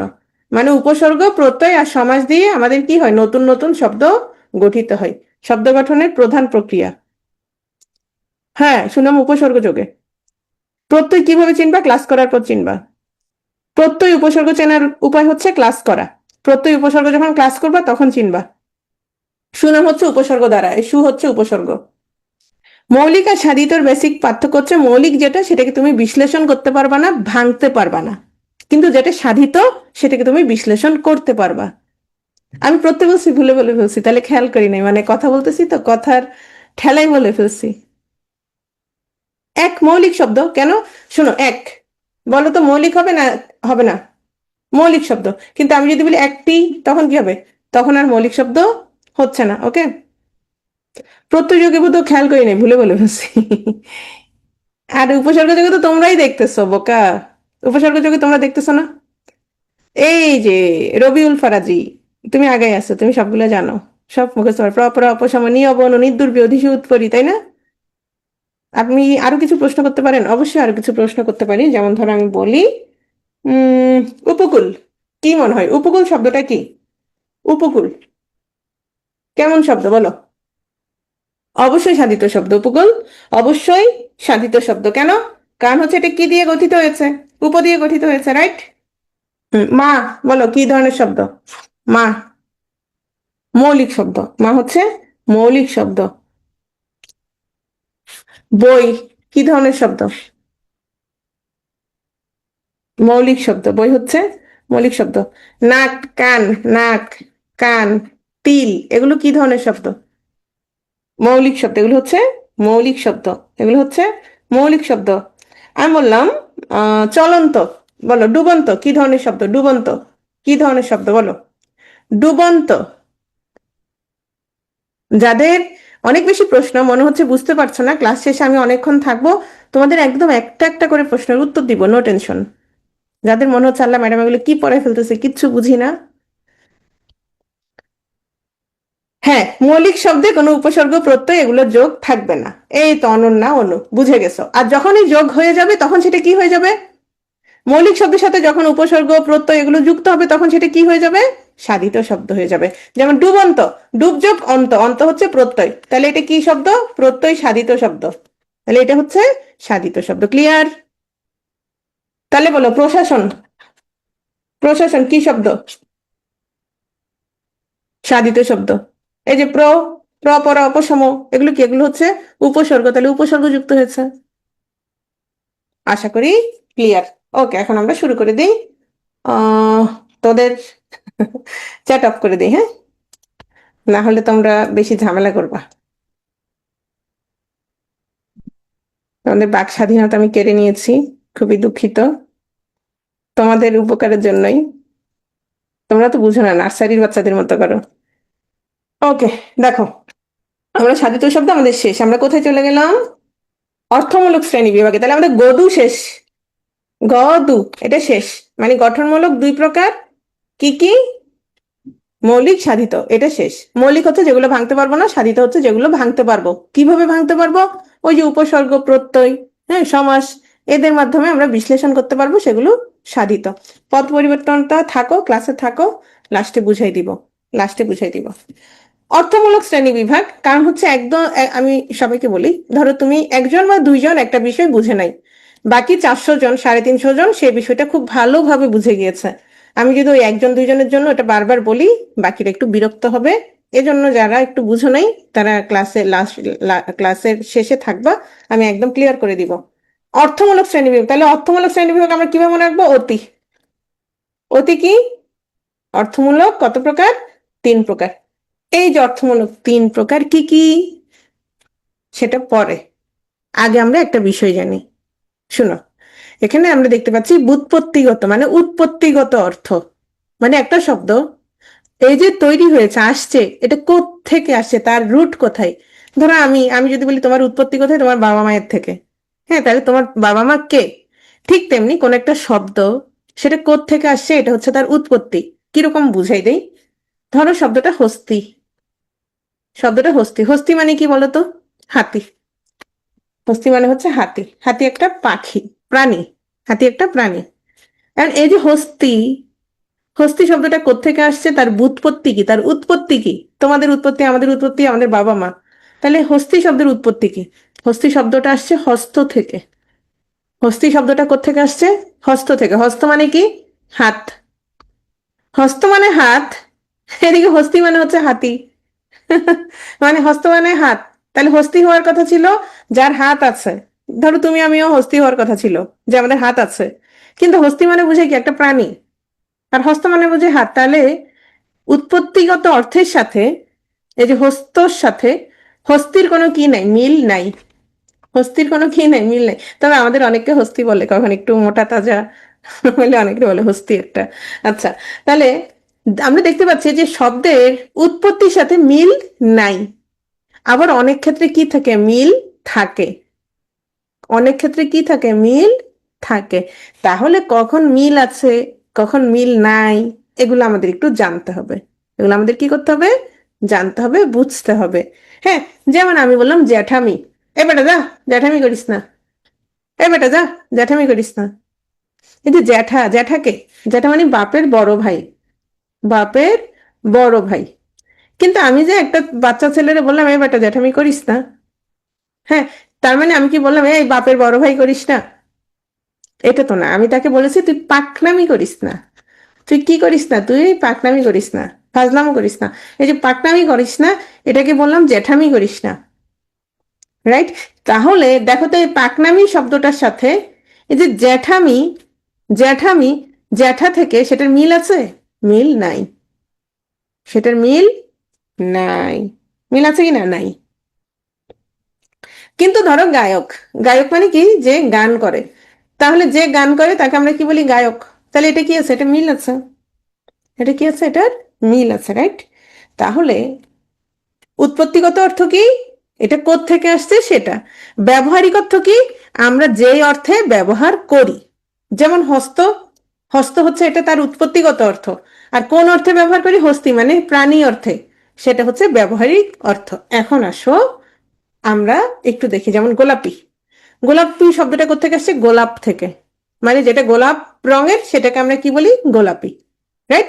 তাহলে এটা কি আছে? এটা উৎপত্তির সাথে মিল আছে, এটা উৎপত্তির সাথে মিল আছে। আমার গবেষণা, গবেষণা শব্দটা কোথেকে আসছে? গরু থেকে। গো, গো মানে হচ্ছে গরু, গো মানে হচ্ছে কি, গরু, গোবর, গোমূত্র। অনেকে মনে করে যে ম্যাডাম গরু বানান কিভাবে, গরু বানান ওকার, ঠিক আছে, গরু, গোবর, গোমূত্র, দেখো সব গো। তাহলে গোযোগ এসো না, গবেষণা কি হয়? গোযোগ এসো না। গবেষণা কিভাবে তৈরি হয়েছে? গো যোগ এসো না। গো মানে কি? গরু। এসো না মানে হচ্ছে খোঁজা। তাহলে তাহলে গবেষণা মানে কি? গরু খোঁজা। কোরবানির দিন তোমাদের গরু হারিয়ে গেছে, তোমার আম্মা কি তোমাকে বলবে এই যা গবেষণা করে আই? তোমার আম্মা কি এটা বলবে, গবেষণা করে আই? বলবে না, বলবে গরু খুঁজে নিয়ে আই। তাহলে গবেষণা কি, মানে অনেক বেশি রিসার্চ করা, গবেষণা, অনেক বেশি পর্যালোচনা করা কোনো একটা বিষয় নিয়ে, সেটাই হচ্ছে গবেষণা। আর হস্তি থেকে আসছে, হস্ত থেকে। তাহলে গবেষণা কি নাই? মিল নাই। হস্তি থেকে আসছে, হস্ত থেকে, তাহলে মিল আছে কিনা? এটাও মিল নাই। আবার আসো পাখি, ধরো পাখি, এটা হচ্ছে পক্ষী। পক্ষী, পক্ষী মানে কি? যেটা হচ্ছে পক্ষ আছে, পক্ষ, পক্ষ যোগ ইন, যেটা হচ্ছে পক্ষ আছে, পক্ষ মানে হচ্ছে ডানা। তাহলে পক্ষী শব্দটা কোত্থেকে আছে? যার পক্ষ আছে, যার ডানা আছে, যার কি আছে? ডানা আছে। পক্ষী মানে হচ্ছে যার ডানা আছে। তাহলে এটা মিল আছে কিনা বলো তো? মিল আছে। পক্ষী শব্দটা পক্ষর সাথে, পক্ষ থেকে আসছে, তাহলে পক্ষী মিল আছে কিনা? অবশ্যই মিল আছে। কেন? পক্ষীর কি আছে? ডানা আছে, মানে পক্ষ আছে, রাইট? তাহলে যেসব শব্দের ব্যুৎপত্তিগত বা উৎপত্তি, যেটা তোমাদের ভালো লাগে, যেসব শব্দের উৎপত্তিগত অর্থ আর ব্যবহারিক অর্থ একই, তাদেরকে যৌগিক শব্দ বলবো। এই যে এতক্ষণ আলোচনা করলাম, কেন করলাম? উৎপত্তি, ব্যবহারিক অর্থ কেন আলোচনা করলাম? তাহলে যেগুলো হচ্ছে মিল আছে, উৎপত্তির সাথে ব্যবহারিক অর্থের মিল আছে, সেগুলোকে আমরা কি বলবো? এগুলো কি আছে? মিল আছে, মিল আছে, মিল আছে। তাহলে সেগুলোকে আমরা বলবো যৌগিক শব্দ। আর যেগুলো মিল নাই, সেগুলোকে তাহলে আমরা কি বলবো? সেগুলোকে আমরা বলবো রূঢ় বা রূঢ়ি শব্দ। যেগুলো মিল আছে সেগুলোকে যৌগিক শব্দ বলবো, যেগুলো মিল নাই সেগুলোকে কি বলবো? রূঢ়ি বা রূঢ়ি শব্দ বলবো। তাহলে আমরা একটু দেখি কিছু যৌগিক শব্দ, আমরা একটু বিশ্লেষণ করছি, সবাই একটু খুব মনোযোগ দাও। যদি প্রশ্ন আসে এই স্লাইডে, মানে এখানে যতগুলো প্রশ্ন আছে আজকের স্লাইডে, এগুলো থেকে কমন আসবে শিওর। গায়ক, গায়ক শব্দটা কোত্থেকে আসছে? গই থেকে। গই মানে হচ্ছে গান করা, এটা তৎসম শব্দ, সংস্কৃত শব্দ, এজন্য আমরা বুঝতে পারছি না। তাহলে গই মানে হচ্ছে গৈজক নক, মানে যে গান করে। তাহলে গায়ক তো আমরা যে গান করে তাকেই বলি, নাকি যে নাচে তাকে বলি বলো তো? যে গান করে তাকে আমরা গান গায়ক বলি। তাহলে এটার কি মিল আছে? মিল আছে। তাহলে এটা কি শব্দ? উৎপত্তির সাথে, এই যে গই, গই মানে গান করা, তাহলে উৎপত্তির সাথে ব্যবহারিক অর্থের কি আছে? মিল আছে। তাহলে এটা যৌগিক শব্দ। তো গায়ক যদি যৌগিক শব্দ হয়, ধরো আমি বললাম পাঠক, পাঠক কি শব্দ হবে বলো তো? অবশ্যই যৌগিক হবে। কেন? যে পাঠ করে তাকে আমরা পাঠক বলি। তাহলে আমরা বলি না নর্তক, নর্তকী? তাহলে সে কি করে? নৃত্য করে, মানে নাচে। তাহলে সেটা কি হবে? যৌগিক শব্দ হবে, রাইট? তাহলে যেটা ব্যবহারিক অর্থ আর উৎপত্তি অর্থ মিল, সেটা হচ্ছে যৌগিক শব্দ। বাবুয়ানা, বাবুয়ানা মানে কে? কি যে মানে বাবুর মতো করে চলে, বাবুর ভাব নিয়ে চলে, তাকে কি বলে? বাবুয়ানা। তাহলে মিল আছে। দহিত্র, শোনো, দহিত্র শব্দটা আসছে দুহিতা থেকে। দুহিতা মানে হচ্ছে মেয়ে, দুহিতা মানে হচ্ছে মেয়ে। তাহলে দহিত্রকে শব্দটা আসছে দুহিতা থেকে। কোত্থেকে আসছে এটা জানবা, দুহিতা থেকে আসছে। দুহিতা যোগ শোনা মানে হচ্ছে, দরিদ্র মানে হচ্ছে কন্যার, এই যে কন্যার কি পুত্র বা নাতি। তাহলে দুহিতা থেকে যেহেতু আসছে, এটা কি আছে? মিল আছে, এটার মিল আছে। কিন্তু একটা জিনিস খেয়াল করো, তাহলে এটা যৌগিক শব্দ। এখন আমি একটা জিনিস বলি, দুহিতা, দুহিতা এই শব্দটা কোত্থেকে আসছে? দুহ, দুহ থেকে, এই যে গরুর দুধ দহন করা, হ্যাঁ। তাহলে দুহিতা শব্দটা আসছে কোত্থেকে? দহন থেকে, দোহ, দুহ। তাহলে শব্দটা কি? এটা মিল নাই। যদি দুহিতা বলে তখন কিন্তু এটা যৌগিক হবে না, তখন কি হবে? তখন রূঢ়ি হয়ে যাবে। কিন্তু দহিত্র বললে, দহিত্র আসছে কোত্থেকে? দুহিতা থেকে। তাহলে এটা কি? এটা হচ্ছে যৌগিক, এটা মিল আছে। মধুর, যেটা মধুর সেটারই তো মধুর বলি, নাকি যেটা তেতো সেটারই মধু বলি। তাহলে এটাও কি আছে? মিল আছে, এটাও যৌগিক শব্দ। মিতালি মানে যার সাথে বন্ধুর মতো ভাব আছে, যার সাথে মিতা আছে, তাহলে যে আমার মিতা, তাকে আমরা কি বলি? তার সাথে ভাব আছে, তাকে বলি মিতালি। তাহলে বন্ধুর মতো ভাব, তাহলে এটাও ঠিক আছে, এটা আসছিল, হ্যাঁ। দাতা, দাতা আসছে দা থেকে, দা মানে হচ্ছে দেয়া, সংস্কৃত শব্দ, হ্যাঁ, দাতা। তাহলে দা আসছে দেয়া থেকে, তাহলে যে দেয় তাকে আমরা দাতা বলি। তাহলে এটাও কি আছে? মিল আছে। অন্ডজ, শোনো সবসময় মনে রাখবা, জ মানে হচ্ছে জন্ম। যদি এরকম শব্দ শেষে জ দেখো, ধরে নিবে এটা জন্ম। কিরকম? ধরো অন্ডজ, অন্ড মানে কি? অন্ড মানে হচ্ছে ডিম, মানে ডিম থেকে জন্ম। তাহলে অন্ডজ মানে কি? পাখি, হ্যাঁ। তাহলে অন্ডজ, তাহলে অন্ড থেকে যেটা জন্ম, তাহলে কি আছে? তাকে অন্ডজ বলি। তাহলে কি হবে? এটা মিল আছে। এটাও কি হবে? যৌগিক শব্দ। জ মানে কেন অন্ডজ? জ মানে কেন জন্ম? ধরো পঙ্কজ, তাহলে কি? পঙ্কে জন্ম। অগ্রজ, অগ্রে জন্ম। সরোজ মানে সরোবরে জন্ম, তাহলে জ মানে জন্ম। এটা মনে রাখবা, হ্যাঁ।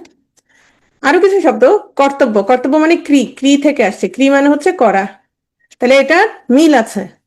কর্তব্য ব্যবহারিক শব্দ আর ব্যুৎপত্তিগত অর্থের কি আছে, মিল আছে, যে কোনো সময় মনে রাখবা। ক্রি মানে হচ্ছে করা, এটা সংস্কৃত শব্দ, ক্রি হচ্ছে করা। চিকা মারা, এটার একটা কাহিনী আছে, সেটা হচ্ছে তোমার আহ কি বলে এটা, আরে ভাষা আন্দোলন সহ অন্যান্য বিভিন্ন আন্দোলনে তোমার যখন ঢাকা ভার্সিটির স্টুডেন্টরা, তাদেরকে পাকিস্তানি শাসকগোষ্ঠী কি করতে দিত না, তোমার মিছিল মিটিং করতে দিত না, আবার চিকা মারতে মানে হচ্ছে দেয়ালে লিখতে দিত না, তখন তারা কি করতো, চিকা মারার নাম দিয়ে দেয়ালে লিখতো। এই সেই থেকে হচ্ছে এই চিকা মারা শব্দটার উৎপত্তি। আবার তোমরা যদি অভিধান দেখো, সেখানে দেখবা চিকা মানে হচ্ছে ডেরা, ডেরা চিহ্ন। হ্যাঁ, তো এই চিকা মারা হচ্ছে তাও কি তোমার যৌগিক শব্দ, মানে দেয়ালের লিখন। পক্ষী, যেটা পক্ষ আছে। গমন, গমন শব্দ মানে গম, গম মানে হচ্ছে যাওয়া, তাহলে গমন থেকে আসছে, গম থেকে আসছে। পিতৃহীন, যার পিতা নাই তাকে নিশ্চয় আমরা মাতৃহীন বলি না, যার পিতা নাই তাকে আমরা কি বলি, পিতৃহীন, তাহলে এটাও ঠিক আছে। গোলাপ শব্দটা গোলাপি আসছে, গোলাপ থেকে আসছে। পাগলামি, পাগল যোগ আমি, তাহলে যে পাগল, পাগলের সাথে আমি, তাহলে এটা কি আছে, মিল আছে। এগুলো হচ্ছে যৌগিক শব্দ। তাহলে আমি একটু তোমাদের প্রশ্ন করি। এই একটা ঝামেলা, কতবার চ্যাট অন করতে হয় বলো। নিচের কোনটি মৌলিক শব্দ, নিচের কোনটি মৌলিক শব্দ বলো, বলো নিচের কোনটি মৌলিক শব্দ। শুধু গোলাপ, শুধু গোলাপ, বই নেই, কলম নেই, তাহলে তিনটাই হচ্ছে মৌলিক শব্দ, তিনটাই হচ্ছে মৌলিক শব্দ। যারা শুধু বই বলছো, যারা শুধু গোলাপ বলছো, তারা একটু প্রশ্ন ভালো করে দেখবে। এটা কেন দিছি আমি, পরীক্ষার হলে অনেকে প্রশ্ন ভালো করে দেখে না, অনেক সময় দেখা থাকে এখানে লেখা থাকবে কি, উপরের সব কয়টি, উপরের সব কয়টি, এটা লেখা থাকবে। তো একজনে কি করবে, দেখে ও মাই গড বই, আমি এটা পাচ্ছি, তাড়াতাড়ি দাগায় দিবে। একটু পরে দেখবে, একটু পরে দেখবে উপরের সব কয়টি শেষ।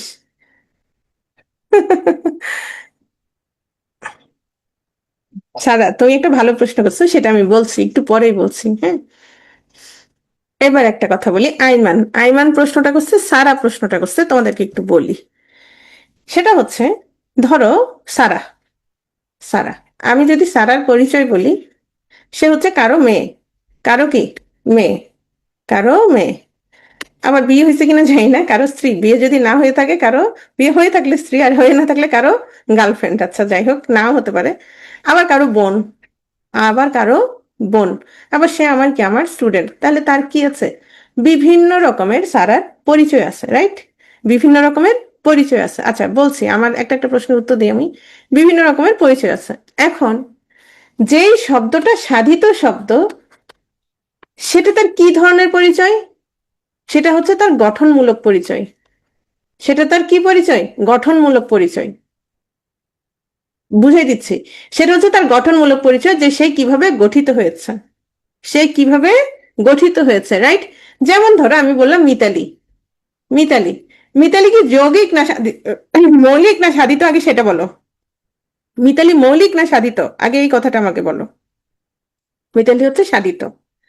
তাহলে সাধিত কোন ভাবে, গঠনমূলক শ্রেণী বিভাগের ক্ষেত্রে সে সাধিত, গঠনমূলকের ক্ষেত্রে সে কি সাধিত। আর যদি আমি অর্থমূলক শ্রেণী বিভাগ বলি মিতালি, তখন সে কি হবে, তখন সে হবে যৌগিক।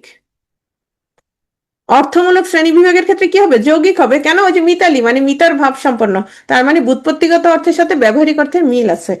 বিষয়টা ক্লিয়ার, বিষয়টা ক্লিয়ার। এই যে আমরা অর্থমূলক এতগুলো শ্রেণী বিভাগ পড়বো, সব শব্দই দেখবা যে সাধিত শব্দ। প্রশ্নটা সারা করেছিল, সারা তোমার ক্লিয়ার, আচ্ছা। আর কে যেন প্রশ্ন করছিল, আর কি কি প্রশ্ন ছিল, গায়কের বিশ্লেষণ বুঝো নাই। গায়কের বিশ্লেষণ কেন বুঝো নাই বলি, আমি তোমাদের এখনো প্রত্যয়ের ক্লাস নিই নেই, প্রত্যয়ের ক্লাস নিলে তখন বিশ্লেষণটা বুঝবা। গায়ক হচ্ছে গই থেকে আসছে, গই মানে হচ্ছে গান করা, গই মানে হচ্ছে কি গান, গান থেকে আসছে গই। তাহলে যে গায়ক তাকে আমরা কি বলি, তাকে আমরা গায়কই বলি, যে গান করে, তাই না। চিকা মারাটা হচ্ছে, চিকা মারাটা মুখস্থ করে ফেলবা, এটা হচ্ছে কি শব্দ, যৌগিক শব্দ। এটাকে তোমার, আমি তো মূল কাহিনী মানে কোত্থেকে আসছে সেটা তোমাকে বললাম। তারা হচ্ছে তোমার দেয়ালে দেয়ালে ব্রাশ দিয়ে যখন দেয়ালে লিখতো, তখন তাদেরকে জিজ্ঞেস করতে তোমরা কি করছো, তখন যেহেতু একতলা একতলা ভবন ছিল এবং অনেক চিকার উৎপাত ছিল, তখন তাদেরকে বলতো, মানে পাকিস্তানি শাসক যারা ছিল তাদেরকে বলতো আমরা চিকা মারছি। ওই চিকা মারছি থেকে এই শব্দটার উৎপত্তি। কিন্তু চিকা শব্দটা আমি একটু আগেই বললাম ডেরা চিহ্ন, ডেরা চিহ্ন। তাহলে যেহেতু চিহ্ন শব্দটাও আছে, তোমরা অভিধান খুলে দেখতে পারো, তাহলে এই যে চিকা মারা, তাহলে কি আছে, এটা তোমার ডেরা চিহ্ন দিচ্ছে বা চিহ্ন দিচ্ছে, কোন একটা কিছু লিখছে, সেখান থেকেও হতে পারে এটা হচ্ছে তোমার যৌগিক শব্দ। ওকে। অক বা নক এটা হচ্ছে প্রত্যয়, এই যে নক এটা হচ্ছে প্রত্যয়। প্রত্যয়, এটা প্রত্যয় ক্লাস করলে তারপর বুঝবা। চিকা মানে হচ্ছে ইঁদুর, বড় সাইজের ইঁদুর। অপশনে দুইটা কখনোই থাকবে না। আর কি প্রশ্ন? এইভাবে থাকবে না, নো টেনশন, চিন্তা নাই। আমি তোমাদের কিভাবে প্রশ্ন আসছে একটু পরেই দেখাবো, যারা বলছো যে দুটোই থাকবে কিনা। সবসময় তোমরা একটা কাজ করবা, সেটা হচ্ছে যেগুলো কনফিউজিং সেগুলো সবসময় বাদ দিবা, এখানে কনফিউজিং এর কিচ্ছু নাই। ঠিক আছে? ওকে, আমি আবারও চ্যাট অফ করে দিচ্ছি। আচ্ছা, আরো প্রশ্ন আছে মনে হয়। না, প্রশ্ন আর নাই। একটু মনে রাখার সহজ উপায়, যারা এতক্ষণ কিচ্ছু বুঝো নাই, ম্যাডাম এগুলো কি বকবক করছে, তারা একটু খেয়াল করো। মধুর গায়ক কর্তব্য না করে, কারণ গায়কদের অনেক কি থাকে, অনেক কাজ থাকে, স্টেজ পারফরমেন্স থাকে, অনেক জায়গায় গান গাইতে যায়। তাহলে মধুর গায়ক কর্তব্য না করে বাবুয়ানা ভাব করে, দেখবা গায়করা অনেক কি বাবুয়ানার ভাব সাব নিয়ে থাকে। হ্যাঁ, রাধুনী দহিত্রকে নিয়ে চিকা মারাতে গিয়ে দেখলো পিতৃহীন চালক পাঠক মিতালির সঙ্গে কি করছে, পাগলামি করছে। গল্পটা তো বললাম, আফরিন সুলতানা। তাহলে দেখা যাচ্ছে মধুর গায়ক কর্তব্য না করে বাবুয়ানা ভাব করে রাধুনী দহিত্রকে নিয়ে চিকা মারাতে গিয়ে দেখলো পিতৃহীন চালক পাঠক মিতালির সঙ্গে পাগলামি করছে। এটা কাদের জন্য টিএম করতে হবে বলো, কাদের জন্য বলো? টিএম কারা করবা বলো? টিএম মানে কি? টিএম মানে হচ্ছে ঠাডা মুখস্থ। এটা ঠাডা মুখস্থ কে কে করতে চাও বলো? ইয়েস লিখো, যারা ঠাডা মুখস্থ করতে চাও তারা ইয়েস লিখো। তার মানে তোমরা কিচ্ছু বুঝো নাই। তার মানে যারা ইয়েস লিখছে তারা হচ্ছে কিচ্ছু বোঝে নাই। তুমি যদি মূল বিষয়টা জানো, মূল বিষয়টা বুঝতে পারো, তাহলে কি তোমার ঠাডা মুখস্থ করতে হবে? সব লেকচার শিটে আছে, নোট করে কোনো সময় নষ্ট করবে না, বরং বেশি বেশি প্রশ্ন প্র্যাকটিস করবা। হ্যাঁ, এর থেকে বোঝা সহজ। ধরো কর্তব্য, কর্তব্য মানে কৃতজ্ঞ মানে কিছু করা, তাহলে কর্তব্য, তাহলে কি এটা হচ্ছে তোমার যৌগিক শব্দ। সেটাই। আর টেকনিক কেন লাগবে? তারপরেও টেকনিক কেউ যদি চাও মুখস্থ করতে পারো, দ্রুত দাগে দিতে পারবা। এবার তোমাদের বাক স্বাধীনতা কেড়ে নেওয়া হবে, অপেক্ষা করো। বাঙালিকে কোনোভাবেই সুযোগ দেওয়া যাবে না কোনো কিছুতে, তাহলে সেটা কি হয়ে যাবে, অসুন্দর হয়ে যাবে। না, তোমাদেরকে বলি নাই, অন্যদের কথা। হাই হাই, আরো কিছু প্রশ্ন ছিল, এটা তো খেয়াল করি নাই। আচ্ছা, দেখি তো আরো আছে কিনা। না, একটা প্রশ্ন, এটা পরে নিব তাহলে। রুড়ো বা রুড়ি শব্দ। আচ্ছা, রুড়ো বা রুড়ি শব্দ তাহলে কি? ধরো আমরা কি বললাম এতক্ষণ, মৌলিক সাধিত তো পড়েছি, গঠনমূলক শ্রেণীবিভাগ, এরপর যৌগিক শব্দ। রুড়ো বা রুড়ি শব্দের ক্ষেত্রে কি থাকবে? মিল থাকবে না, মিল থাকবে না। আমরা আবার একটু মনে রাখি, এবং সেগুলো কিসের মাধ্যমে গঠিত হবে? প্রত্যয় এবং উপসর্গের মাধ্যমে গঠিত হবে। সাধিত শব্দ তো অবশ্যই, হ্যাঁ, রুড়ো বা রুড়ি শব্দ যেগুলো, অবশ্যই কি, অবশ্যই সাধিত শব্দ।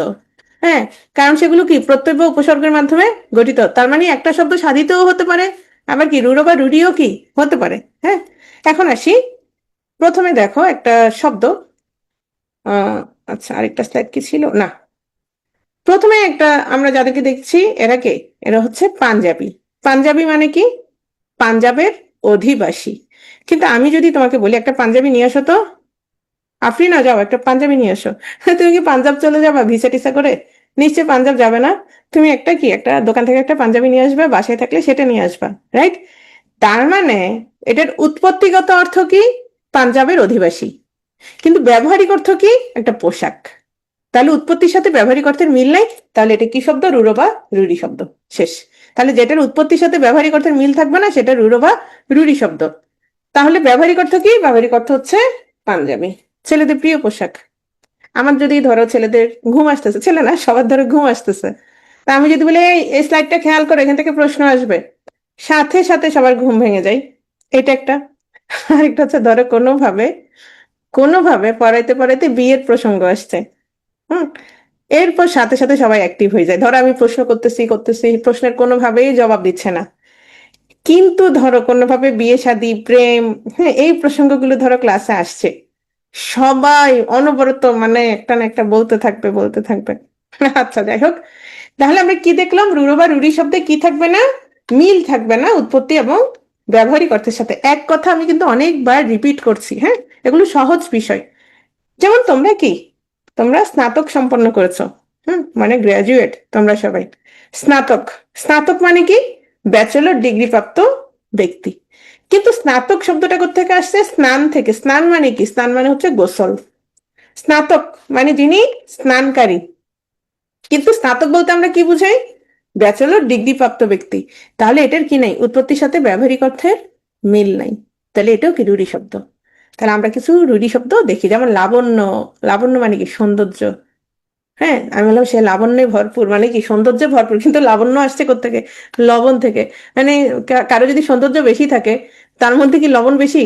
না, বিষয়টা সেটা। লাবণ্য মানে হচ্ছে সৌন্দর্য। তাহলে এটা কি? তাহলে এটা হচ্ছে তোমার, এই দেখো, এটা প্রত্যয়ের মাধ্যমে গঠিত হয়েছে, রাইট? তাহলে এটা কি হবে? এটা হচ্ছে তোমার রূঢ়ি শব্দ। গবেষণা, ওই যে প্রথমে বলেছিলাম গোযোগ এ শোনা। তাহলে এটা হচ্ছে গরু খোঁজা বোঝাচ্ছে, কিন্তু আসলে কি? আসলে হচ্ছে রিসার্চ। তাহলে এটাও উৎপত্তির সাথে ব্যবহারিক অর্থের মিল নেই। বাঁশি, সবাই মনোযোগ দাও। বাঁশি শব্দটা কোথেকে আসছে? বাঁশ। বাঁশ, হ্যাঁ। এখন এই যে বাঁশি শব্দটা বাঁশ থেকে আসছে, তো বাঁশি মানে কি বাঁশ? না, বাঁশি মানে হচ্ছে একটা বাদ্যযন্ত্র। বাঁশি যখন বলবা তুমি নিশ্চয় বাঁশ মনে করবা না। আমি তোমাকে একটা বাঁশি দিলাম মানে কি বাঁশ দিলাম? না, এটা হচ্ছে, বাঁশি হচ্ছে তোমাকে একটা বাদ্যযন্ত্র, রাইট? ওকে। তৈল, শুনো, ধরো সয়াবিন, আমরা সেটারও বলি তেল। ধরো জলপাই থেকে পাইছি, সেটারও বলি তেল। ধরো সরিষার থেকে পাইছি, সেটারও বলি তেল। আসলে তেল জিনিসটা কি? বা তেল বা তৈল, তৈল হচ্ছে সংস্কৃত শব্দ, তেল হচ্ছে বাংলা শব্দ, যাই হোক। তাহলে তৈল আসলে কি? তৈল হচ্ছে আসলে যেটা আমরা তিল থেকে পাই, সেটাকে কি বলবো?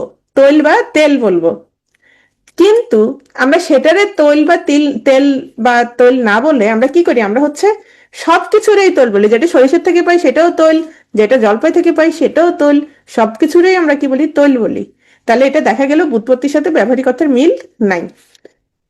প্রবীণ মানে হচ্ছে যিনি প্রকৃষ্ট, মানে হচ্ছে প্রকৃষ্ট, হ্যাঁ, যিনি প্রকৃষ্ট রূপে কি বাজান? বীণা বাজান। কিন্তু আমরা বলি যে প্রবীণ মানে হচ্ছে কি? বৃদ্ধ ব্যক্তি। যারা বৃদ্ধ ব্যক্তি তাদেরকে আমরা প্রবীণ বলি। তাহলে এটাও মিল নাই। হরিণ, হরিণ শব্দটা আসছে হুই থেকে। হুই মানে হৃদয়, হ্যাঁ। হরিণ মানে হৃদয় হরণকারী।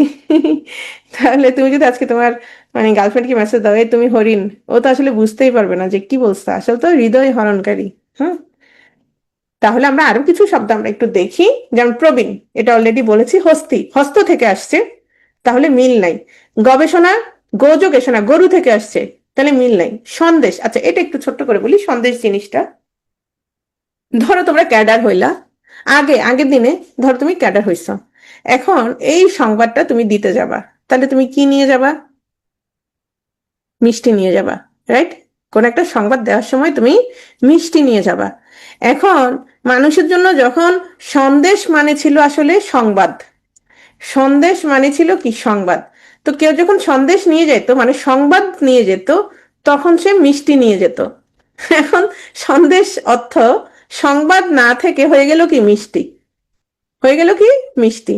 মানে সন্দেশ শব্দের অর্থ হচ্ছে সংবাদ, কিন্তু আমরা এটা কোন অর্থে ব্যবহার করি? মিষ্টি অর্থে। অর্থটা পাল্টে গেল। বাঁশি, অলরেডি বলেছি বাঁশ থেকে আসছে। হরিণ, হৃদয় হরণকারী। উপসর্গ, উপসর্গ মানে হচ্ছে অধ্যায়। স্বর্গ মানে অধ্যায়, উপসর্গ মানে হচ্ছে আগের অধ্যায়। কিন্তু আমরা বলি তোমার রোগে, ডাক্তাররা কি বলে? আপনার রোগের উপসর্গগুলো বলুন, রোগের লক্ষণগুলো বলুন, রাইট?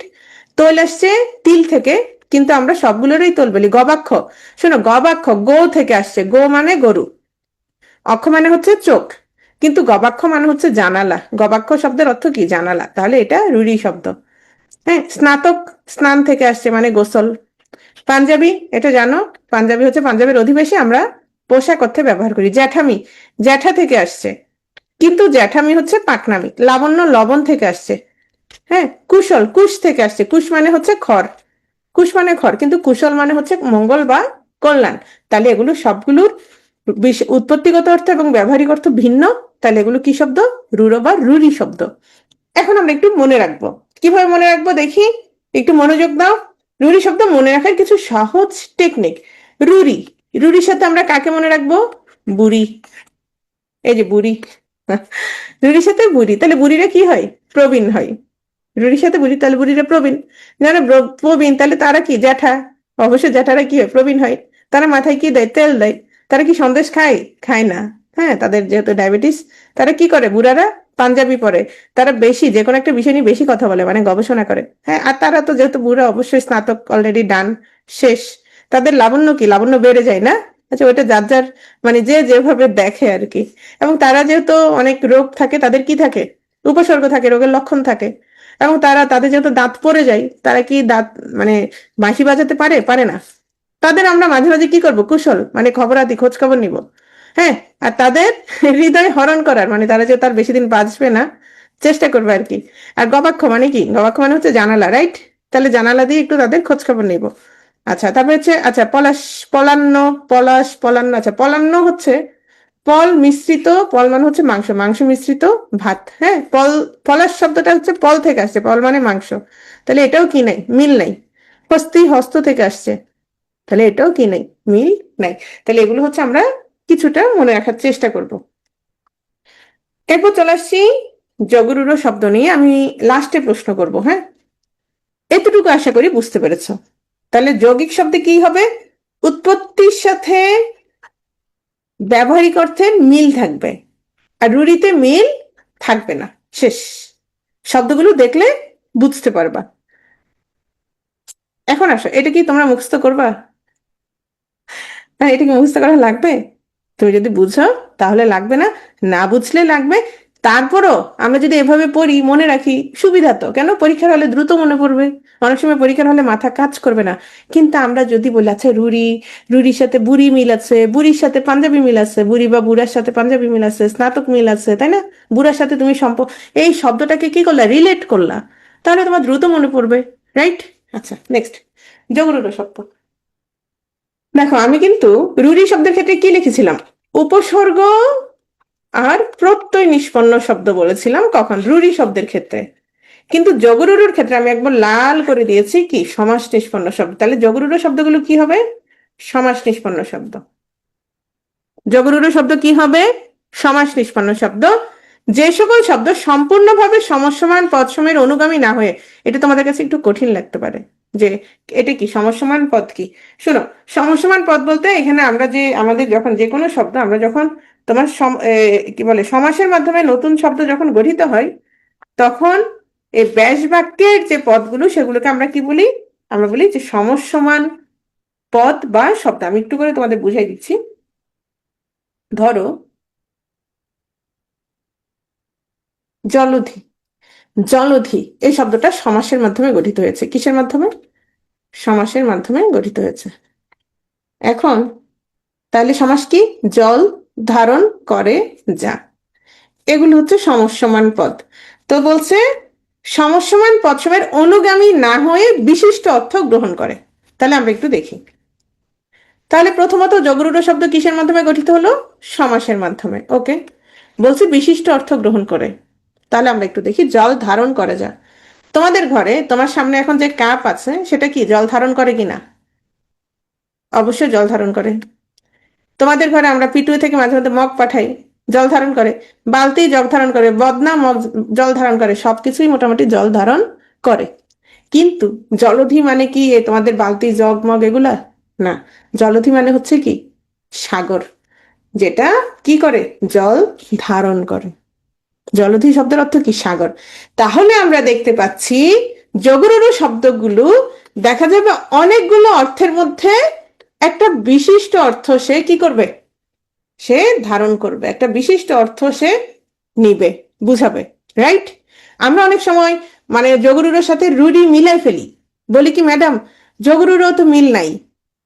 না, জগরুরুতে মিল আছে, অনেকগুলো মিল আছে, কিন্তু কি করে? সে যে কোনো একটা বুঝাবে। যেমন জলধি, জলধি দিয়ে অনেক কিছু হইতে পারে, যেটা অনেক কিছুই জল ধারণ করে, কিন্তু বুঝাচ্ছে কয়টাকে? একটাকে। কোনটাকে বুঝাচ্ছে? শুধু সাগর। জলধি মানে আমরা শুধু কি বুঝবো? শুধু সাগর। তাহলে জগরুড় শব্দ কি হবে? সমাস নিষ্পন্ন হবে, যে কোনো একটা বিশিষ্ট অর্থ গ্রহণ করবে। ক্লিয়ার আশা করি।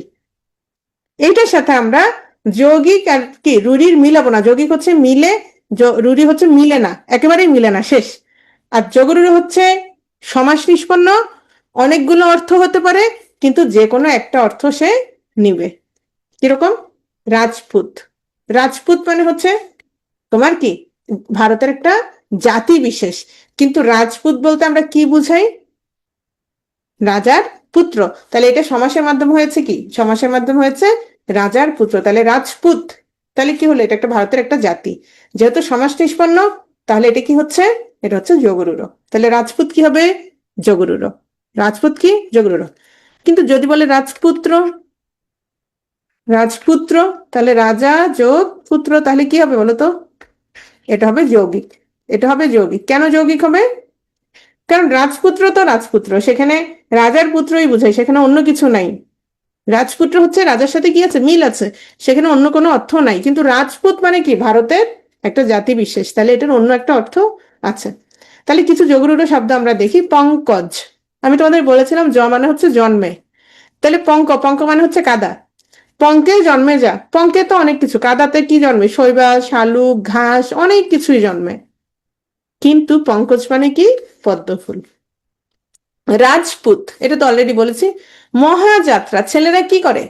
ধরো গার্লফ্রেন্ডের সাথে দেখা করতে যাবে, বিশেষ করে নতুন নতুন যখন, হ্যাঁ পুরান হয়ে গেলে তো ঝগড়া করতে যাই, তো নতুন যখন, তখন সে কি করে? মহা সমারোহে একেবারে কি করে তোমার একেবারে ভালো জামা কাপড় পরে, তারপর হচ্ছে তোমার পারফিউম টারফিউম দিয়ে তারপর যায়, মানে মহা সমারোহে যাত্রা করে। কিন্তু মহাসমারোহে যাত্রা মানে আসলে মৃত্যু। ওই বিবাহ এক ধরনের আসলে মৃত্যু, যাই হোক। তাহলে মহাযাত্রা হচ্ছে কি?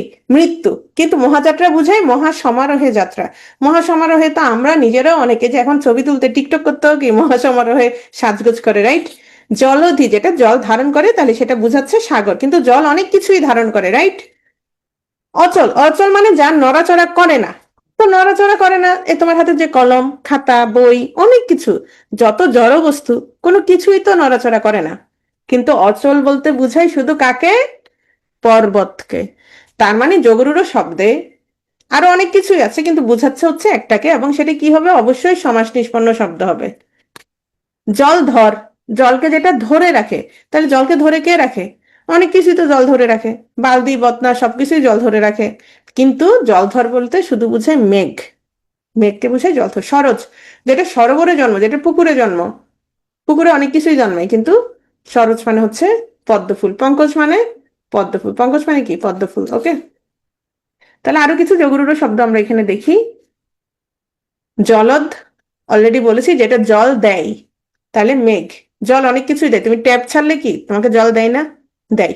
কিন্তু জলদ বলতে শুধু কি বুঝাই? শুধু মেঘ বুঝাই, যার কারণে এটা কি? যোগরূঢ় শব্দ। উদ্ভিদ, যেটা মাটি ভেদ করে উঠে, উদ্ভিদ, যেটা ভেদ করে কি উঠে। তো কেঁচো, কেঁচো কি মাটি ভেদ করে উঠে না? কিন্তু সেটা কি উদ্ভিদ বলে? বলে না। তার মানে উদ্ভিদ শুধু কি একটা জিনিসকে বুঝায়? বৃক্ষকে, গাছকে বুঝায় শুধু তোমার উদ্ভিদ। জলধি বলেছি, রাজপুত বলেছি, মহাযাত্রা বলেছি, পঙ্কজ বলেছি। বলদ, যেটা বল দেয়, মানে মেশিন, যে কোনো মেশিনই তোমাকে বল দেয়, কিন্তু বলদ বলতে শুধু বুঝায় কি? মানে পুরুষ গরু, রাইট? সরোজ বলেছি, সরোবরে জন্ম। অচল বলেছি। আদিত্য, আদিত্য মানে হচ্ছে অদিতির পুত্র অথবা সকল দেবতা, কিন্তু আদিত্য বলতে বুঝাই আমরা জানি শুধু সূর্য। অসুখ, যার সুখ নাই, অনেকে আছে যাদের কোনো কি নাই, সুখ নাই, কিন্তু অসুখ বলতে বুঝাই কি? রোগ। জলধর, অলরেডি বলেছে অনেক কিছুই জল ধরে রাখে, শুধু মেঘ বুঝাই। তুরঙ্গম, যেটা হচ্ছে দ্রুত বেগে গমন করে, তুরঙ্গম। আমরা নিজেরাও অনেক সময় কি ধরো বাহির থেকে দৌড়াই এসে কোথায় যায়? দ্রুত বেগে কোথায় গমন করে? অনেকে ওয়াশরুমে যায়, অনেকে অনেক পরীক্ষার হলে যায়, হ্যাঁ দ্রুত বেগে কি করে? গমন করে। আরো অনেক কিছুই দ্রুত বেগে গমন করে, কিন্তু তুরঙ্গম মানে হচ্ছে শুধু ঘোড়া। বেতার, মানে যার কোনো তার নাই। আমাদের যে এখন মোবাইল ফোন ইউজ করি, এটা কি তার আছে? তার নাই, কিন্তু বেতার মানে শুধু বাদ্যযন্ত্র, মানে রেডিওকে বুঝাই। সুরিত, সুরিত মানে যার সুন্দর হৃদয় আছে, যেমন তোমরা, হ্যাঁ, কিন্তু বুঝাই কি? সুরিত মানে শুধু বন্ধু বুঝাই। তাহলে এগুলো হচ্ছে যোগরূঢ় শব্দ। বুঝতে পেরেছো? আশা করি বুঝতে পেরেছো। এরপর যদি প্রশ্ন থাকে, সেটা আমরা এখন প্রশ্নগুলো নেব।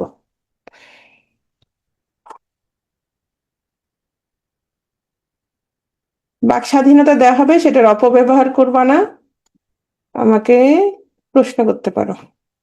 তার আগে আমার প্রশ্নের উত্তর দাও। নিচের কোনটি মৌলিক শব্দ? নিচের কোনটি মৌলিক শব্দ? গোলাপ মৌলিক শব্দ। আচ্ছা, তাহলে প্রবীণ কি শব্দ বলো? প্রবীণ কি শব্দ? রূঢ়ি শব্দ। প্রকৃষ্ট রূপে যিনি বীণা বাজায়, কিন্তু প্রবীণ বলতে আমরা বুঝি কি বয়স্ক লোক, তাহলে এটা হচ্ছে রূঢ়ি শব্দ। Very good. শীতল কি শব্দ? আচ্ছা, প্রবীণ তো অবশ্যই রূঢ়ি শব্দ, একই সাথে এটা কি একই সাথে সাধিত শব্দ না? অবশ্যই সাধিত শব্দ, রাইট? হ্যাঁ, শীতল সাধিত শব্দ। আচ্ছা, শীতল তো সাধিত শব্দ। যদি আমি অর্থগত ভাবে বলি তাহলে কি হবে বলতো? যৌগিক নাকি রূঢ়ি হবে বলতো? যৌগিক হবে। কেন? যেটা গরম সেটাকে তুমি শীতল বলো, নাকি যেটা শীত মানে ঠান্ডা শীতল, তাহলে সেটা কি হবে? অবশ্যই যৌগিক হবে। উৎপত্তিগত অর্থের সাথে মিল আছে, অবশ্যই যৌগিক হবে। এমনি কি, এমনি হচ্ছে সাধিত শব্দ, শীত যোগ ল মানে প্রত্যয় দ্বারা গঠিত হয়েছে। ওকে। মিতালি কি শব্দ? মৌলিক না সাধিত? সাধিত। আর অর্থগত ভাবে কি? অর্থগত ভাবে কি? যৌগিক শব্দ, মানে মিতার ভাব। হ্যাঁ, তাহলে এটা কি যৌগিক শব্দ, অর্থাৎ উৎপত্তির সাথে ব্যবহারিক অর্থের মিল আছে। নিচের কোনটি মৌলিক সাধিত শব্দ বলো? এই এতক্ষণ আমি কি পড়াইছি তোমাদেরকে? এতক্ষণ আমি কি পড়ালাম? একটু আগেই তো বললাম যে সবগুলো অপশন দেখতে হবে। বলি নাই?